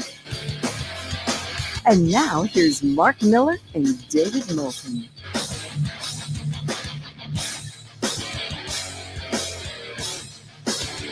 Top of the morning to you, Miller and Moulton, the Florida Sports Network, the Florida Sports Network. Tonight, we find out who gets into the Pro Football Hall of Fame, also who wins MVP, Walter Payton Award, and what have you. I will say, do you see the big fella for Washington, Allen, up for the Walter Payton Award? And I'm guessing they voted on that before the little controversy that he got himself into. He was asked, if he could be at a table for four, who would his three dinner guests be? And one of the three guests he said would be Hitler. Said he wanted to talk to him about military tactics. And then, he said, I'm assuming if you're asking this question hypothetically, that the people at the table would have to answer my questions. And so he would just want to know why. Needless to say, there's been a little backlash. And so the NFL's had such great PR here recently. I'm sure he's done a lot of nice things. It's the second time he's up for the Walter Payton Man of the Year award. I just think this year it would be awkward if he won it. It would. But that's actually, there have been many people throughout history that have been asked similar questions and have picked people who aren't. Right. They've actually put, Jesus Christ and someone who's despicable in the same sentence. Right. Because they want to ask questions and learn. They figure it'll be a fascinating 2 hours over fish. Right. Mm-hmm. I mean, it is a hypothetical question after all, but yeah. Fish, huh? Fish. Easiest to get for one of them. Right. Well played. So something there, Moulton. Well played. Golly, that was something. So there's that to look forward to tonight. It airs primetime ABC at 9:00, I do believe. Something happened last night in sports that I think deserves a little attention, and not just because I follow the sport and you follow it a little bit as well, but just what it represents. And imagine if this is a sport that is more high profile. Well, you don't even have to, because even though this sport isn't high profile, this team is. I mean, everybody knows who this team is. And right now it's to the point when you mention this sport, it's really the only team people think about. First team. It's definitely the first team, but you're probably right. It's the only team that most people will think about. For the longest time, it was Tennessee. And now you should know what sport we're talking about. Talking about the UConn women's basketball team that lost last night. A conference game for the first time in nearly 9 years. The last time they had lost a conference game was March of 2013. 145 regular season games ago. Mark, if you count conference tournament games, their streak was 169 games. And every now and then you just like to do you want to know how long ago it was that they lost March of 2013 and how different the world was 1 month shy of 9 years ago? And then you start to rattle off. Gas was. Felipe was in middle school.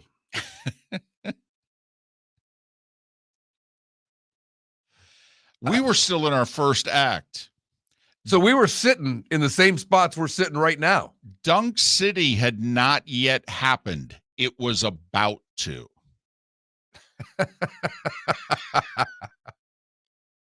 I believe they had just beat Mercer to make the tournament, but actually, no.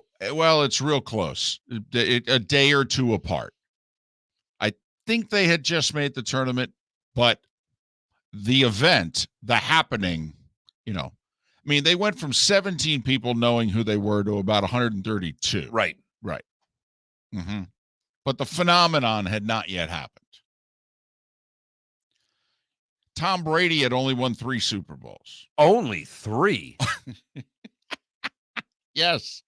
Only 3. He was in his first Hall of Fame career. I thought the stat that I saw was the best, is that the Rams were in St. Louis. Yeah. Yes, they were. Mm-hmm. Hey, speaking of Tom Brady, is he winning MVP? No, Aaron Rodgers The thought is he's going to finish second to Rodgers. Cooper Kupp's going to finish third.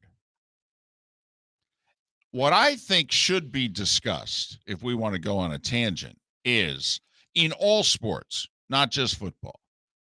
Because in every single sport, the MVP is based solely on the regular season. Which sport, if any, if you think it should be a regular season award, fine. But which sport should be the first to go, it's kind of ridiculous we don't take the postseason into account. Like last year, let's just say baseball did. Ohtani's winning MVP no matter what. I mean, he just is. I mean, what he did, you could argue, it either had never been done before or it hadn't been done since Babe Ruth. Ohtani would have been MVP, I believe, even if we considered the baseball postseason. Philly's going to get mad at me, but the sport I would lean to the most is basketball. Because the hockey playoff MVP, the Conn Smythe winner is a big deal in that sport. And Philly, you and I went at it a little bit the other day during a break, and you talked about how much the MVP in basketball means. And I don't discount that because I get that it's an important award. But it is the one award that so many times when you look back when they tried to give it to somebody not named Michael Jordan, it would backfire in their face because that guy wouldn't have a great postseason. When they try to give it to someone not named LeBron right now, they better have the damn postseason to back it up. I think basketball is a sport. The postseason's very long. We have a finals MVP. We don't really have a playoff MVP. I would have no problem combining basketball. You might get mad at me because you're a basketball guy. No, not at all. I actually agree with you because, well, if that were the case, by the way, LeBron would have like 7 MVPs. Well, Jordan, I believe, was finals MVP all 6 times that he was in it, even though he only won 5 league MVPs. Right. But I think he would have then, some of those, and I don't know if he won it the year they gave it to Barkley instead of him. And you're better at that than me. Barkley won MVP, Jordan won the title. Right. He would have won both. Right. Karl Malone won an MVP, I think Jordan's last year in the league with the Bulls, but he won playoff MVP. No, 97. Jordan won it in 98, 96. But that's the first one that made me think like Jordan would have won more MVPs because it seemed like, okay, Michael Jordan's the best player in the league, but we owe it to this guy to give him one. And that's part of the reason why I'm not a big fan of the NBA MVP is because they've almost give consolation prizes twice a decade because they feel badly because there's a dominant player. They do it with Coach of the Year too. Like the Popoviches and the Rileys won very few coaches of the year. They oftentimes give it to the coach who took a mediocre team and had a really good season. And so you turn 35 wins into 55. We're going to make you coach of the year. It's funny, when you started this, I thought you were going to say, are we going to have to change the awards to we have the most valuable quarterback and then we have the most valuable player? Because it's turned into, like, the Heisman's turned into a quarterback award. The MVP's turned into a quarterback award. Now, I will say they're much better at voting for the Heisman now in this sense. Most everybody is waiting to the very end to vote. I think technology is the reason why. Before, you had to mail it in. And so people actually would put their ballots in before conference championship games. Some even put it in earlier than that, which is a joke. But I do think partly because of what has just happened this year in particular. Like, if we were to vote on MVP right now in the National Football League, try to wipe away as many of the preconceived notions that you have. Take a fresh look at this. If you had to vote today, who would you vote for MVP? Might be Cooper Kupp. I was going to say the same thing. But here's the thing that's weird. Cooper Kupp might not win MVP, but he'll probably win Offensive Player of the Year. Which makes no sense. Which makes no sense. Because the person who's going to win MVP played He's on offense. offense. So exactly. Do you know who I think might win it if we voted in between the conference championship games and the Super Bowl? I think it would be either who you two mentioned. Is there anybody more valuable than Joe Burrow? If we had to sit down now, I mean, he just took the Cincinnati Bengals to the Super Bowl. And did it by winning 2 road games.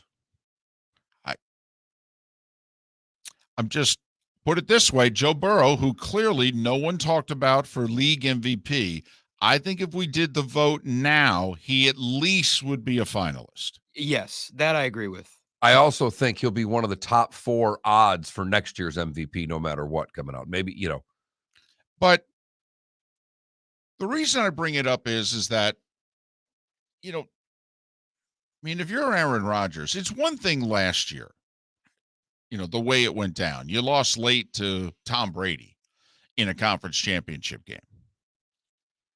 But I mean,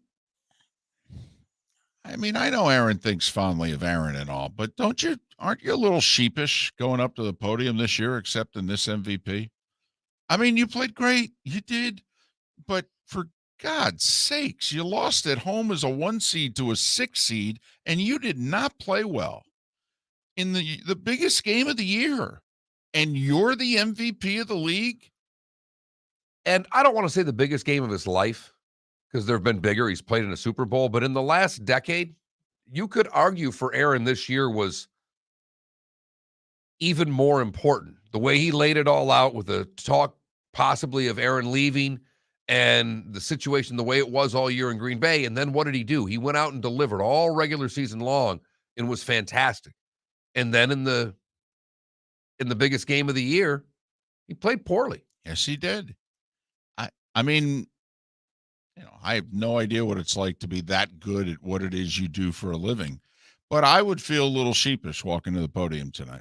The whole season felt like the last dance for Rodgers. Well, that'll be the other thing if he goes back to Green Bay. It's kind of like, dude, were you having an out-of-body experience? You're the ones who tweeted out the whole last dance thing. You're the ones trying to orchestrate the trade at the draft. This wasn't, Adam Schefter's doing. You just gave him the info. But I'm just wondering if you're the National Football League. And to me, this is kind of like, for the longest time in college football, they used to award the national champion before the bowls. And then a couple of results happened. Alabama was awarded a national title, went to the Orange Bowl, got beat by Tommy Nobis in Texas. And the Associated Press said, well, this is ridiculous. We just awarded a national champion to a team that lost its bowl game. So they changed their policy. The UPI didn't. 9 years later, they awarded the national title to Alabama, who went to the Sugar Bowl and got beat by Notre Dame. And the UPI finally decided, well, that's ridiculous. I think I know the answer, but I'm going to ask you this because everything's been put into Stafford going to LA. If they don't win this game, by their own account, the season's a failure.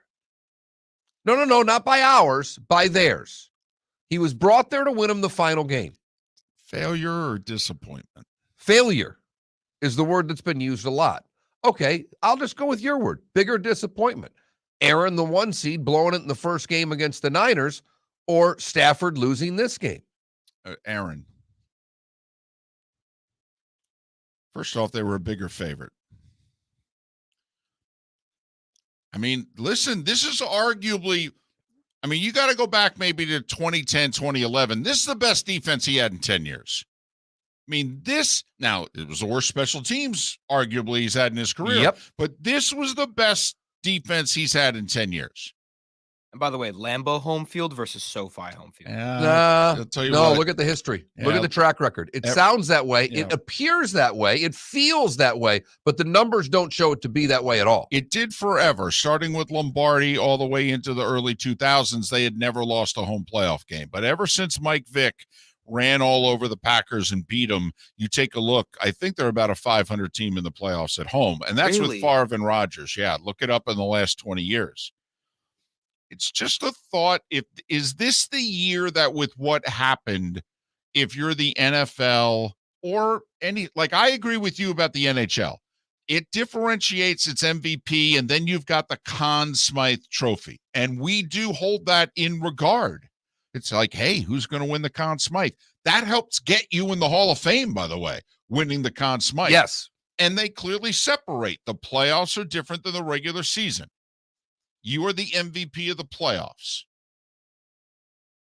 Wow. I mean, some people hold that in higher regard.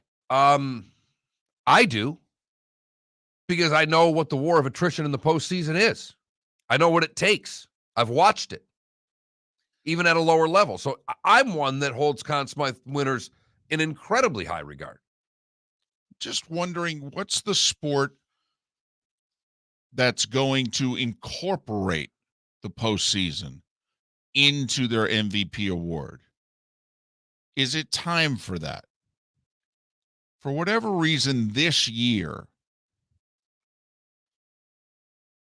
it's the first time I ever thought, if you're the NFL, you might want to have a conversation about this. When we come back, we will update both poll questions today. I don't think the results are even surprising. 17 minutes past the hour. Miller and Moulton, the Florida Sports Network. Hey, it's Mark Miller for the Training Grove by Orange Whip Golf, where golfers go to get better. Improve your golf game from home with Orange Whip Golf and Fitness online swing training program, The Training Grove. With a growing swing training video library and a daily program prescribed by golf fitness professionals, The Grove provides a clear path to unlock your most powerful swing, giving you control of your game like never before. Join thousands like me who have finally found a way to achieve results in half the time of traditional game improvement methods with The Grove's revolutionary blend of golf fitness, instruction, and award-winning Orange Whip products. Go to orangewhipgolf.com to get started for a free 14-day risk-free trial and use code Miller10 to get $20 off your first month. That's orangewhipgolf.com to get started for a free 14-day risk-free trial. Remember to use code Miller10. That will get you $20 off your first month. The Training Grove by Orange Whip Golf, where golfers go to get better. You are listening to Miller and Moulton on the Florida Sports Network. Their hand is the problem. The biggest problem I saw was not swinging a left. You're only allowed to swing. Well, I mean, like not use your hand. Not to I just might grab be- out. I might be But I'm switching just saying. constantly. But I mean, I'm going to be trying to grab the pillow out of your hand. Twitch that on the TV, they were showing pillow fighting boxing, pretty much. The PFL, it's the pillow fighting league. The PFL.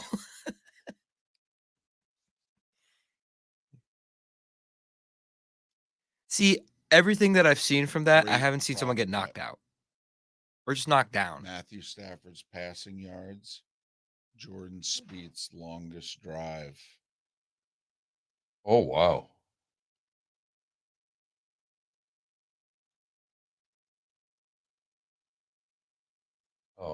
See, when you give me this is so good.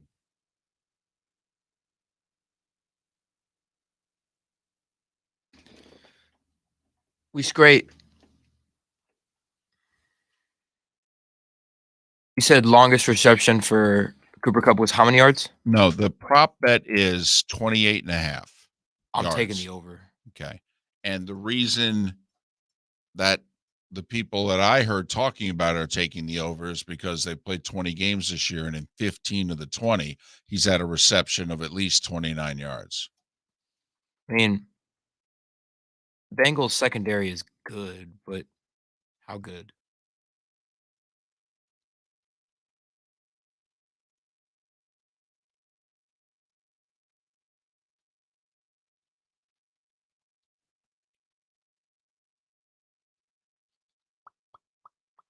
Saw a bet where if you bet $10 for T. Higgins to score 3 touchdowns, you get 800. All right. Hey, Canadian Relief, are you in here? I need a Canadian. What is an LCBO card? What does LCBO stand for? Anyone? Bueller. That's not Liquor Control Board? Yeah, that's what it is. There you go. Liquor Control Board. That's what it is. I was just trying to figure. I don't have those. I've never lived in a state that has that. North Carolina did. No, a woman gave her LCBO card instead of her driver's license. It's a really good way to get a DUI.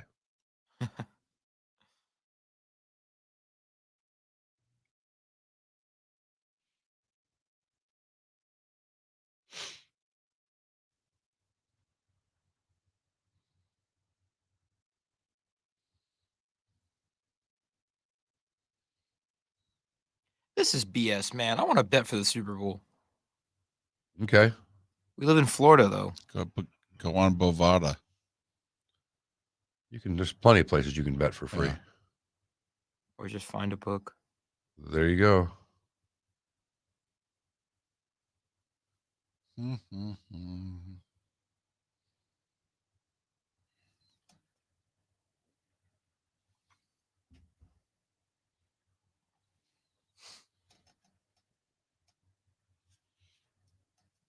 Has there ever been an NFL MVP that won it and then retired? Because Brady has a chance. I mean, he had a really good season. You'd have to check if Jim Brown in 65 won MVP. He won the rushing title, which back then was more prestigious than any passing Hell, it title. was until... Because they were running the damn ball.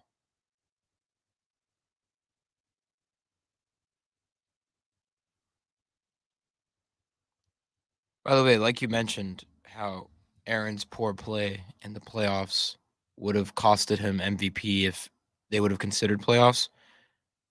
Same thing could be said about Giannis in the bubble. He looked horrible against the Heat. Well, exactly. And it was super awkward because they gave him MVP and it was exactly. like, this is your MVP. Yes. And then they gave him Defense Player of the Year. This is your Defense Player of the Year. I stand by the fact that LeBron should have won it that year. I agree. God, he was so good. The Lakers were so good. And people can call it a Disney title all they want. If COVID never happened, they would have won the NBA Finals that year. Regardless.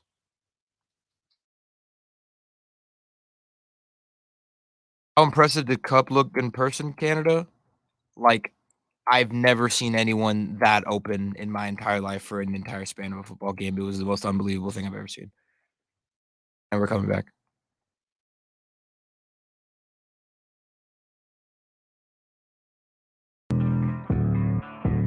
Thanks for listening. And now, more of Miller and Moulton on the Florida Sports Network. 23 minutes past the hour. Miller and Moulton, the Florida Sports Network, the Florida Sports Network. Good, bad, and ugly. What's on tap today was the day, along with some final thoughts, all coming up in 15 or so minutes. Well, you were talking poll questions when we went to break. I mean, you've put like 7 of them out there. I mean, which one do you want to talk about here? Well, we have 2, not 37. I could have. We've just talked about at least 7 of them. So, all right. You went with 2. What are they? Which is the best Super Bowl munchie? We had popcorn, cheese and crackers, potato chips and dip, tortilla chips and dip, and salsa. And chips and salsa winning closely over chips and dip. It is a battle. Cheese and crackers and popcorn, they're just along for the ride, David. All right. But best Super Bowl app, the Wings getting 70% of the vote.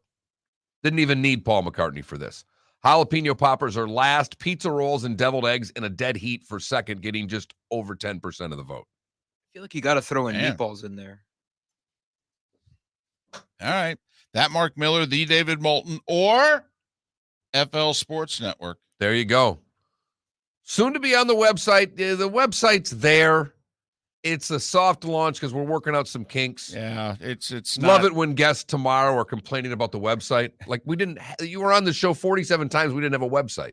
What are you complaining about this one for? I don't know. He's very excited about our network, though. He wants to sell it.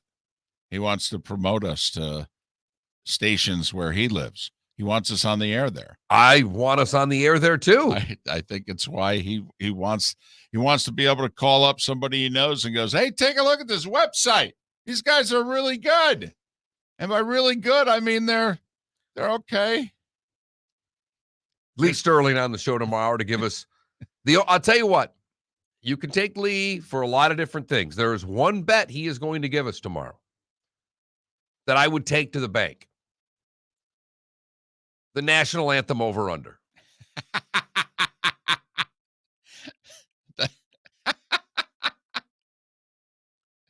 He researches it.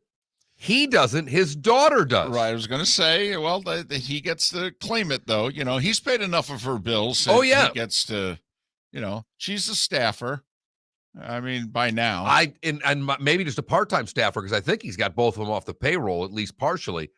But she was an accomplished singer, sang anthems at, Heat games, Hurricane games, Panther games, all that stuff. So she will then go on YouTube, start looking at their other renditions, factoring in that the Super Bowl is usually a bit longer. It's one of my favorite breakdowns that Lee gives us every year.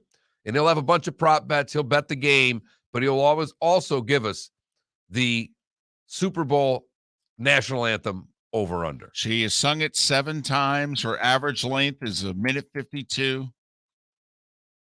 Got to go under here. Okay. I will say under's been the bet on the anthem recently. Nobody's really, held it, belted it out, that sort of deal. Don't know if they're a little nervous and they just kind of rip through it. Of course, I'm always trying to figure out whether or not this was recorded the day before and they're lip syncing it. Because once she found out that Whitney was actually lip syncing it, that she had recorded it the day before, that was apparently the first take, by the way. She lip sang the national anthem. Yeah, she recorded it the day before. Okay. And then she, lip synced it, but it was her recording of it. Right. So it sounded amazing. But I'm sure she was singing. I'm guessing that the microphone was off. Yeah. And she was singing. Come on. And I'm totally with you, by the way. Come on. It was amazing. It did get to one of the funnier tweets, with the whole Joe Rogan and Neil Young and Spotify. Right. One of the better tweets I saw was Milli Vanilli has requested that somebody else's songs be taken off of Spotify. Fantastic. Well played. But yeah, I'm with you. I'm anti-lip sync. Yes, I would, but I will say I understand it. The NFL wants it to look and sound the best. The artist clearly doesn't want to have, it is 100+ million people in this country. It is a worldwide. I don't believe the NFL pays, by the way. They don't. The halftime entertainment, they do not get paid. No one who is performing Sunday is getting paid. That's all right. We have the Jay-Z experiments worked of hiring him to get music, because this thing for a while, can we get the Rolling Stones again? Are they 80? Can Mick come up and do this one more time? Once they blew the Detroit Super Bowl, I was done with halftime entertainment. Totally agree. When they did not have Motown at the Detroit Super Bowl and then literally had it the very next year, it was like, are you guys paying attention to your own product? And I get that Eminem's a Detroit guy, but he was discovered in L.A. by Dr. Dre. Yeah, but having him perform in Detroit is also huge. Well, it would have been. There was. I mean, look at they could have done a lot better in Detroit. I'm fired up about this. I know you don't like it as much because you think it's a bunch of old people. No. That's what the Super Bowl's for. But at least put it this way: it's far more hip than what they've been giving us. Right. Yes, I agree. It's not terrible. I'll say that. I hope that it's better than last year's because last year's was terrible. The weekend Was horrible. I get it. COVID protocols. You want to have the stage in one area, but it was so awkward and so weird. And I thought his I don't know. performance, like for someone who didn't know his music, I thought some of the performance was great, but it didn't do much. Oh, for and me. he can sing very well, but not a fan. See, here's my thing. I would say to Jay-Z, so you're the one arranging the entertainment, right? And he would go, yeah.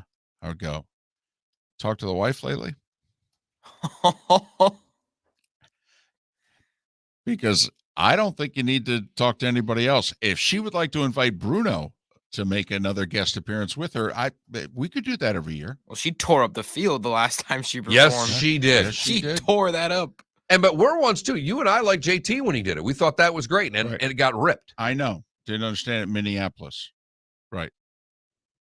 By the way, the Janet Jackson, they just had a documentary. She apparently addressed the whole wardrobe malfunction thing.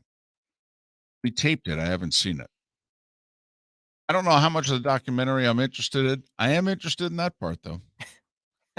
Because I don't know how much she's going to open up. I mean, if she's going to open up as to what a freak show her childhood was, okay, get your popcorn ready. But that's all. Want to hear about the wardrobe malfunction. Was it a malfunction? Was it planned? It was planned. We all know it was planned. Oh, okay.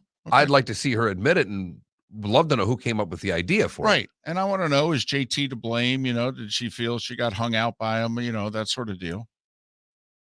So, not the first woman to have a gripe with JT, by the way.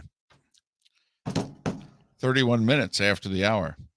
The good, bad, and ugly. What's on tap? Today was the day when. It is all coming up along with some final thoughts. Miller and Moulton, the Florida Sports Network. Hey, it's Mark Miller for the Training Grove by Orange Whip Golf, where golfers go to get better. Improve your golf game from home with Orange Whip Golf and Fitness online swing training program, The Training Grove, with a growing swing training video library and a daily program prescribed by golf fitness professionals. The Grove provides a clear path to unlock your most powerful swing, giving you control of your game like never before. Join thousands like me who have finally found a way to achieve results in half the time of traditional game improvement methods with the Grove's revolutionary blend of golf fitness, instruction, and award-winning Orange Whip products. Go to orangewhipgolf.com to get started for a free 14-day risk-free trial and use code Miller10 to get $20 off your first month. That's orangewhipgolf.com to get started for a free 14-day risk-free trial. Remember to use code Miller10. That will get you $20 off your first month. The Training Grove by Orange Whip Golf, where golfers go to get better. You are listening to Miller and Moulton on the Florida Sports Network.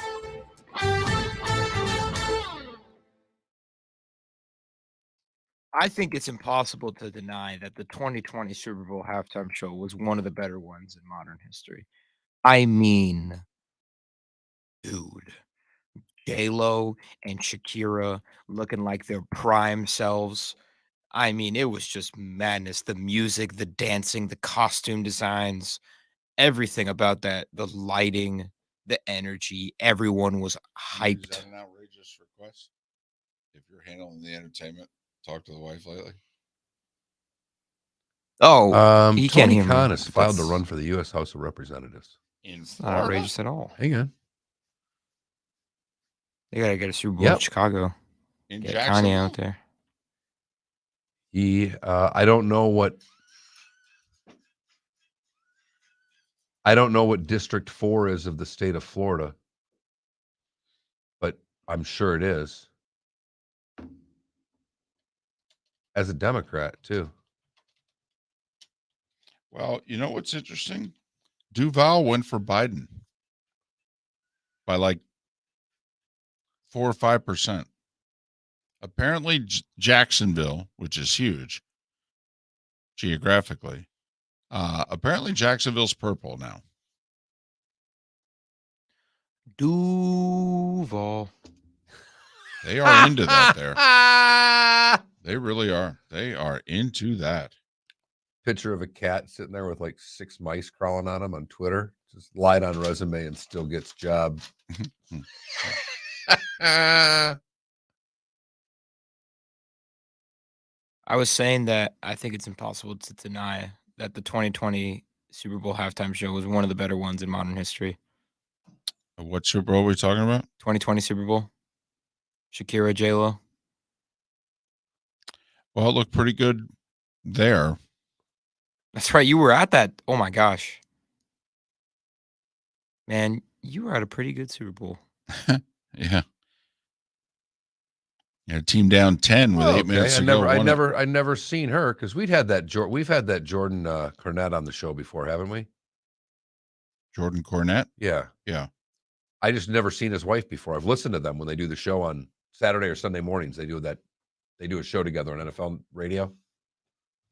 Mostly because it must be Saturday morning. Like it's usually, a Friday I've listened to Pat. I get in the car. They're pretty, for a husband and wife to do a show together, I think they do a really good job. God knows they're better in the show that follows it. Most everything on that channel is bad. I don't know what's on in the morning. I know this is better than whatever they're running in the morning, and I don't know what they're running in the morning. They run Bob Papa and Charlie Weiss. I thought that started after. I thought that was the... Oh, yeah. Actually, here's the funny thing. This week, they moved that show to morning. Solomon Wilcots, him and a couple of guys do their morning show 7 to 10. Good. He's and good. It's not bad. He's good. They've been terrific. They're now doing 10 to noon this week out in L.A. Okay. They've been excellent. Okay. The Papa and Charlie Weiss show is one of the worst things on radio. The only thing that contends with it, there's a show Saturdays, and I think it's like 10 to 2, 11 to 2 on NFL radio. Vic Carucci and Dan Leberfeld. Holy mackerel. Oh, I've heard part of that. Vic can't speak in complete sentences. That's a problem when you're hosting a radio show. So Michael Vick's first playoff game of his career was a Lambeau win? Yeah, wild card game. That's so sick. I believe it was.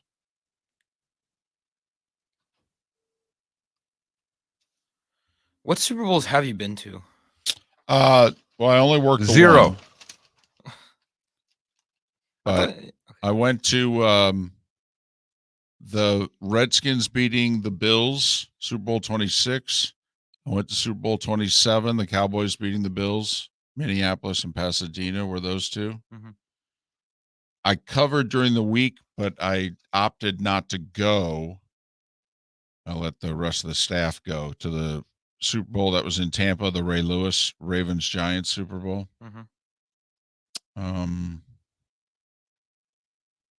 We did 3 radio rows. 10 seconds. We did the 2 in Miami, both Colts Super Bowls with Peyton, and we did the Tampa, Pittsburgh, Arizona.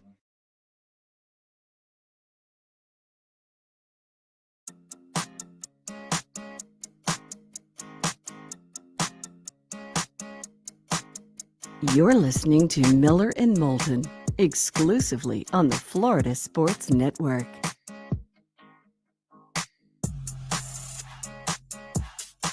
"22 minutes before the hour, Miller and Moulton, the Florida Sports Network. The Florida Sports Network. Pat Kerwin will join us on the show tomorrow. Lee Sterling will join us on the show tomorrow. We'll probably get reaction to whatever, even if it's nothing, that happens at the NBA trade deadline, which is 5 hours and 22 minutes away. You guys are both no. I don't know. I'm just making a guess. I hope that Woj is right. I hope that this thing happens. Oh, you mean Windhorst? Or Windhorst, rather. I hope he's right. I do, too. I know nobody cares about this. This is behind-the-curtain stuff here.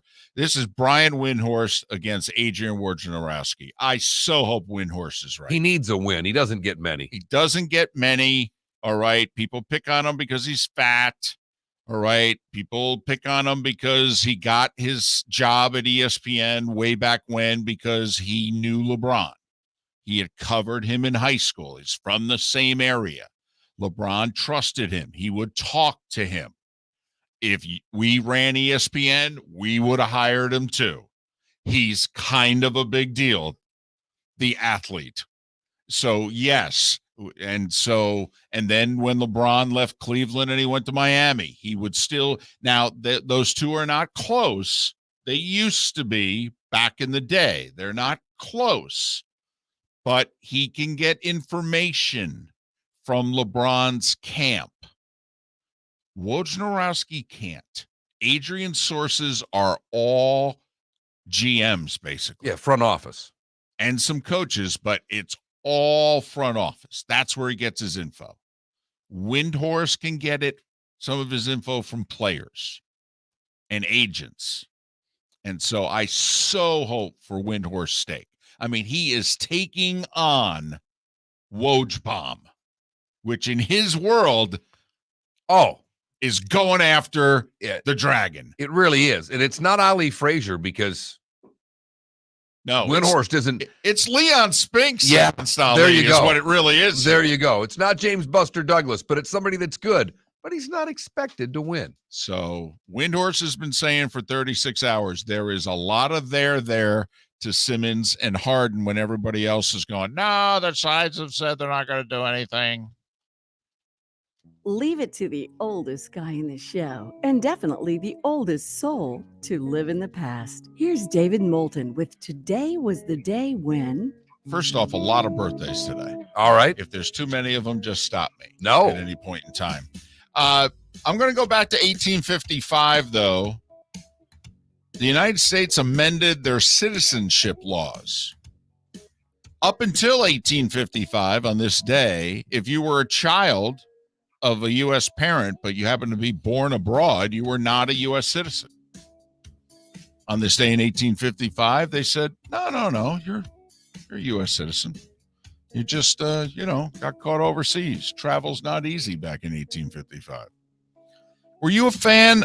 First off, were you a fan of cartoons? Love cartoons. Still to this day. The Tom and Jerry cartoon was created by Hanna-Barbera today in 1940. The very first gold record today, Glenn Miller, Chattanooga Choo Choo, 80 years ago today. 1 million copies of that song. Think about that for just a moment. It was on this day in 1961 that the LA Chargers moved to San Diego.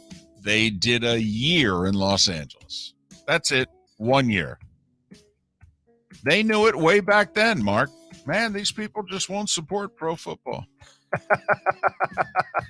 Everybody else has been trying since, but they knew it right away. 1967, the 25th Amendment was ratified. That's the one with the president being disabled and unable to perform their duties and then having a succession plan. 1968, Peggy Fleming wins the gold medal. That's the first, along with Dick Button. Those were the two, and obviously I didn't know them as athletes. I knew them as commentators. Right. But, for those of us of a certain era, Peggy Fleming and Dick Button were the two big U.S. figure skaters that we learned about before Dorothy Hamill, basically. Particularly Button. Because he didn't just do the Olympics. He was doing Wide World of Sports. We were getting Dick Button a lot on ABC. I like Dick Button. It was terrific. I can't believe this. 1971 on this day, Bill White hired. He's the first black baseball announcer. Bill White. Yankees hired him in 1971.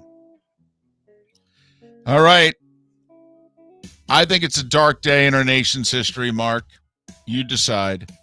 1979, Rod Stewart hit number 1 with Do You Think I'm Sexy? Had the LP, so I'm going to have to respectfully disagree. All right. Fair enough. I think it also had You're in My Heart was like the ballad. That was the big song on that album. That was the same album, huh? I believe so. Wow.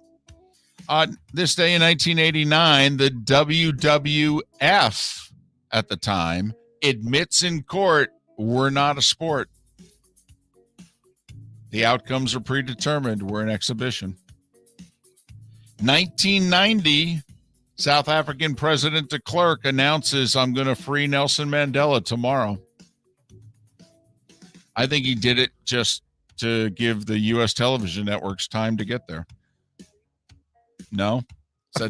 Is that too cynical of you? 30 years ago today, Mike Tyson convicted of rape.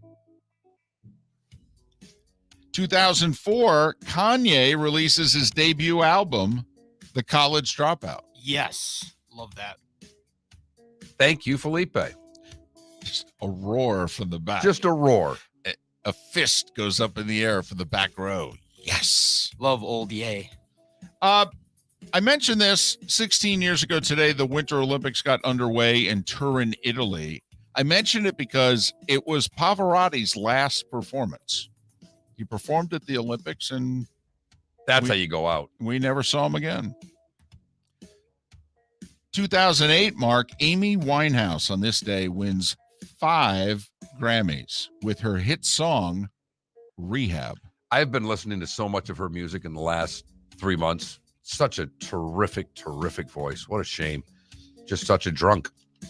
And 3 years ago today, the AAF got underway in Orlando, with Orlando beating Atlanta 40-6 live on CBS. Someone has still not been paid.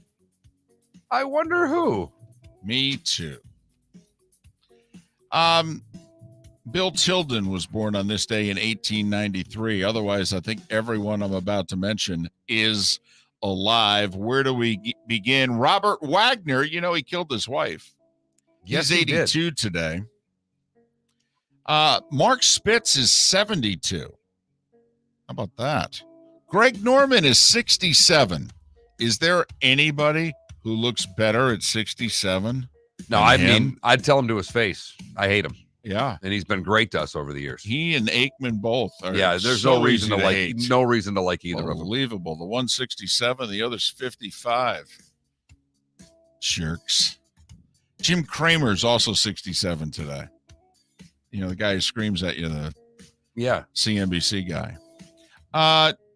George Stephanopoulos is 61. Bobby Ches, do you remember boxing ESPN? Yes. He was never a championship fighter, but you know what he was? He was a guy that action fights. All right, get in there, 8-10 rounds. He'd get the kicked out of him. He'd kick the out of the other guy. Bobby Ches is 60 today. Glenn Beck's 58. Lenny Dykstra's 59. Moose Johnston's 56. John Calipari, 63. Laura Dern, the actress, is 55. Ty Law is 48. Lance Berkman is 46. Lexi Thompson and Bobby Portis are both 27. Doesn't Lexi feel like she's been around 20 years? 100%. And she's closer to 25 than she is 30. She's 27.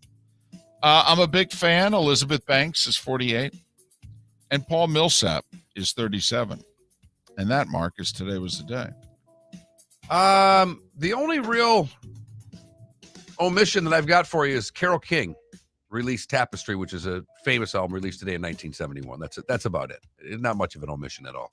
Love the inclusion of Big Eyes Bobby.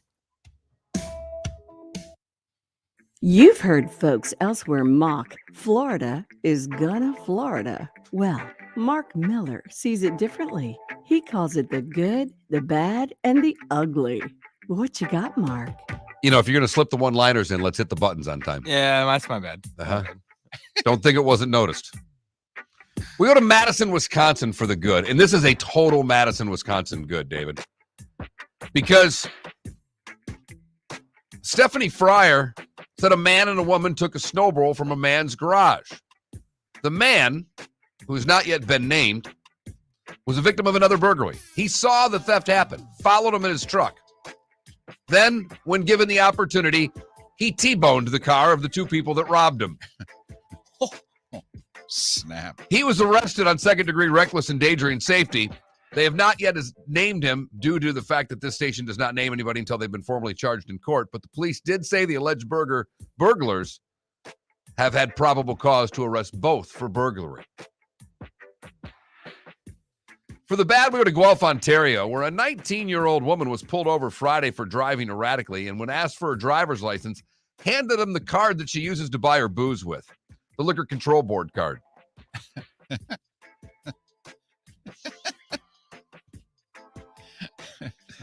Needless to say, she failed roadside screening test and had confirmed that she had more than the legal amount of alcohol in her system. Finally, the ugly, we go to Russia, where I'm sure you'll hear this story again today. But Anna Leporskaya's work, 3 figures, was on display at a museum at the Yeltsin Center. And a security guard was there to make sure nothing happened to the 3 figures painting, of which it depicts 3 people with faceless faces. So this guy decided while he was bored to take a ballpoint pen and draw eyes on all of them. Oh, my goodness. The security guard has since been fired and police have opened a criminal investigation. That, David, is the good, the bad, and the ugly on February the 10th, 2022. NBA tonight.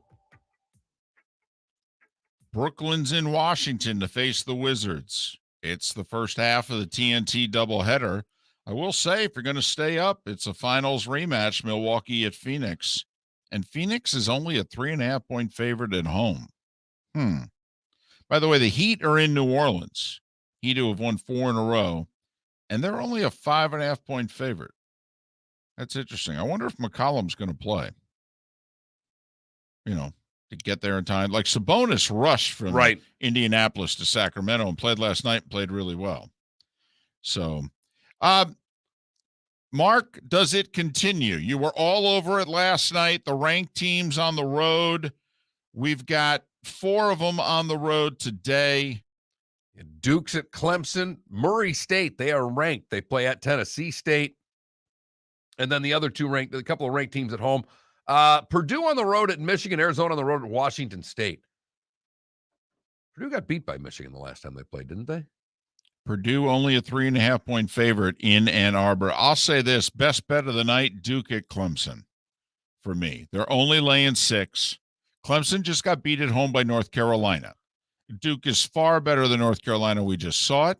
Duke also just lost to Virginia. By the way, you know, I've talked up USC, and rightly so. We know Andy Enfield. You know him quite well. They were a what point favorite against Pacific last week? They were a 22-point favorite and won by single digits. Gonzaga plays them tonight. They're a 32.5-point favorite against Pacific. St. Mary's a 15-point favorite against San Diego. I love St. Mary's. They lost their last game. The Lightning are in action tonight. This could be a finals preview. No joke. Tampa Bay's in Colorado. I mean, why not? The Bruins, by the way, are hosting Carolina. They're obviously going to do so without Marchand, who got a 6-game suspension yesterday. His 2nd suspension of the season, the 8th suspension of his career. If I were to bet a hockey hunch, nothing statistically, no analysis behind this, just the first coached game, new coach, you can get pretty good odds on Les Habitants hosting the Caps tonight. Oh, look at you going new coach at home. Huge favorite.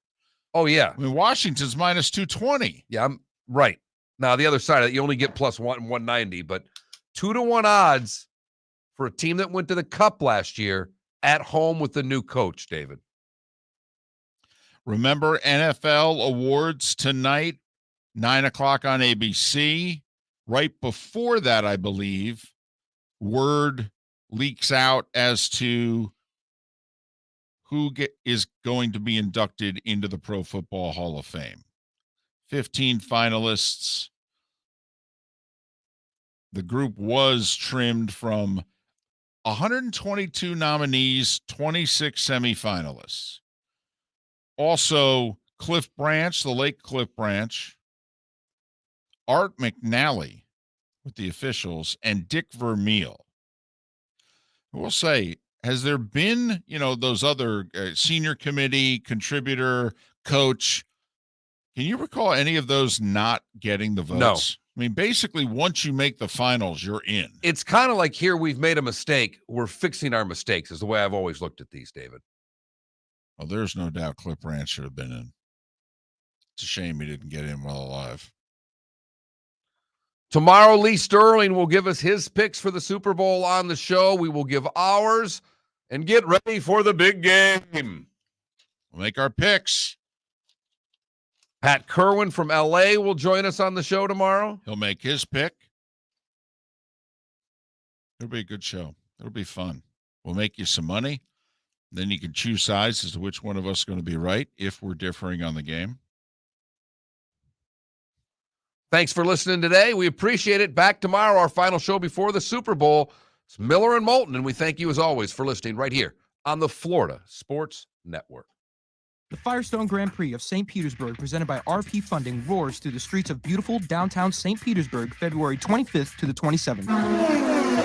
3-day tickets are on sale now at gpstpete.com. It's fast, fun, family entertainment jam-packed into 3 days. The weekend is highlighted by the NTT IndyCar Series race taking the green flag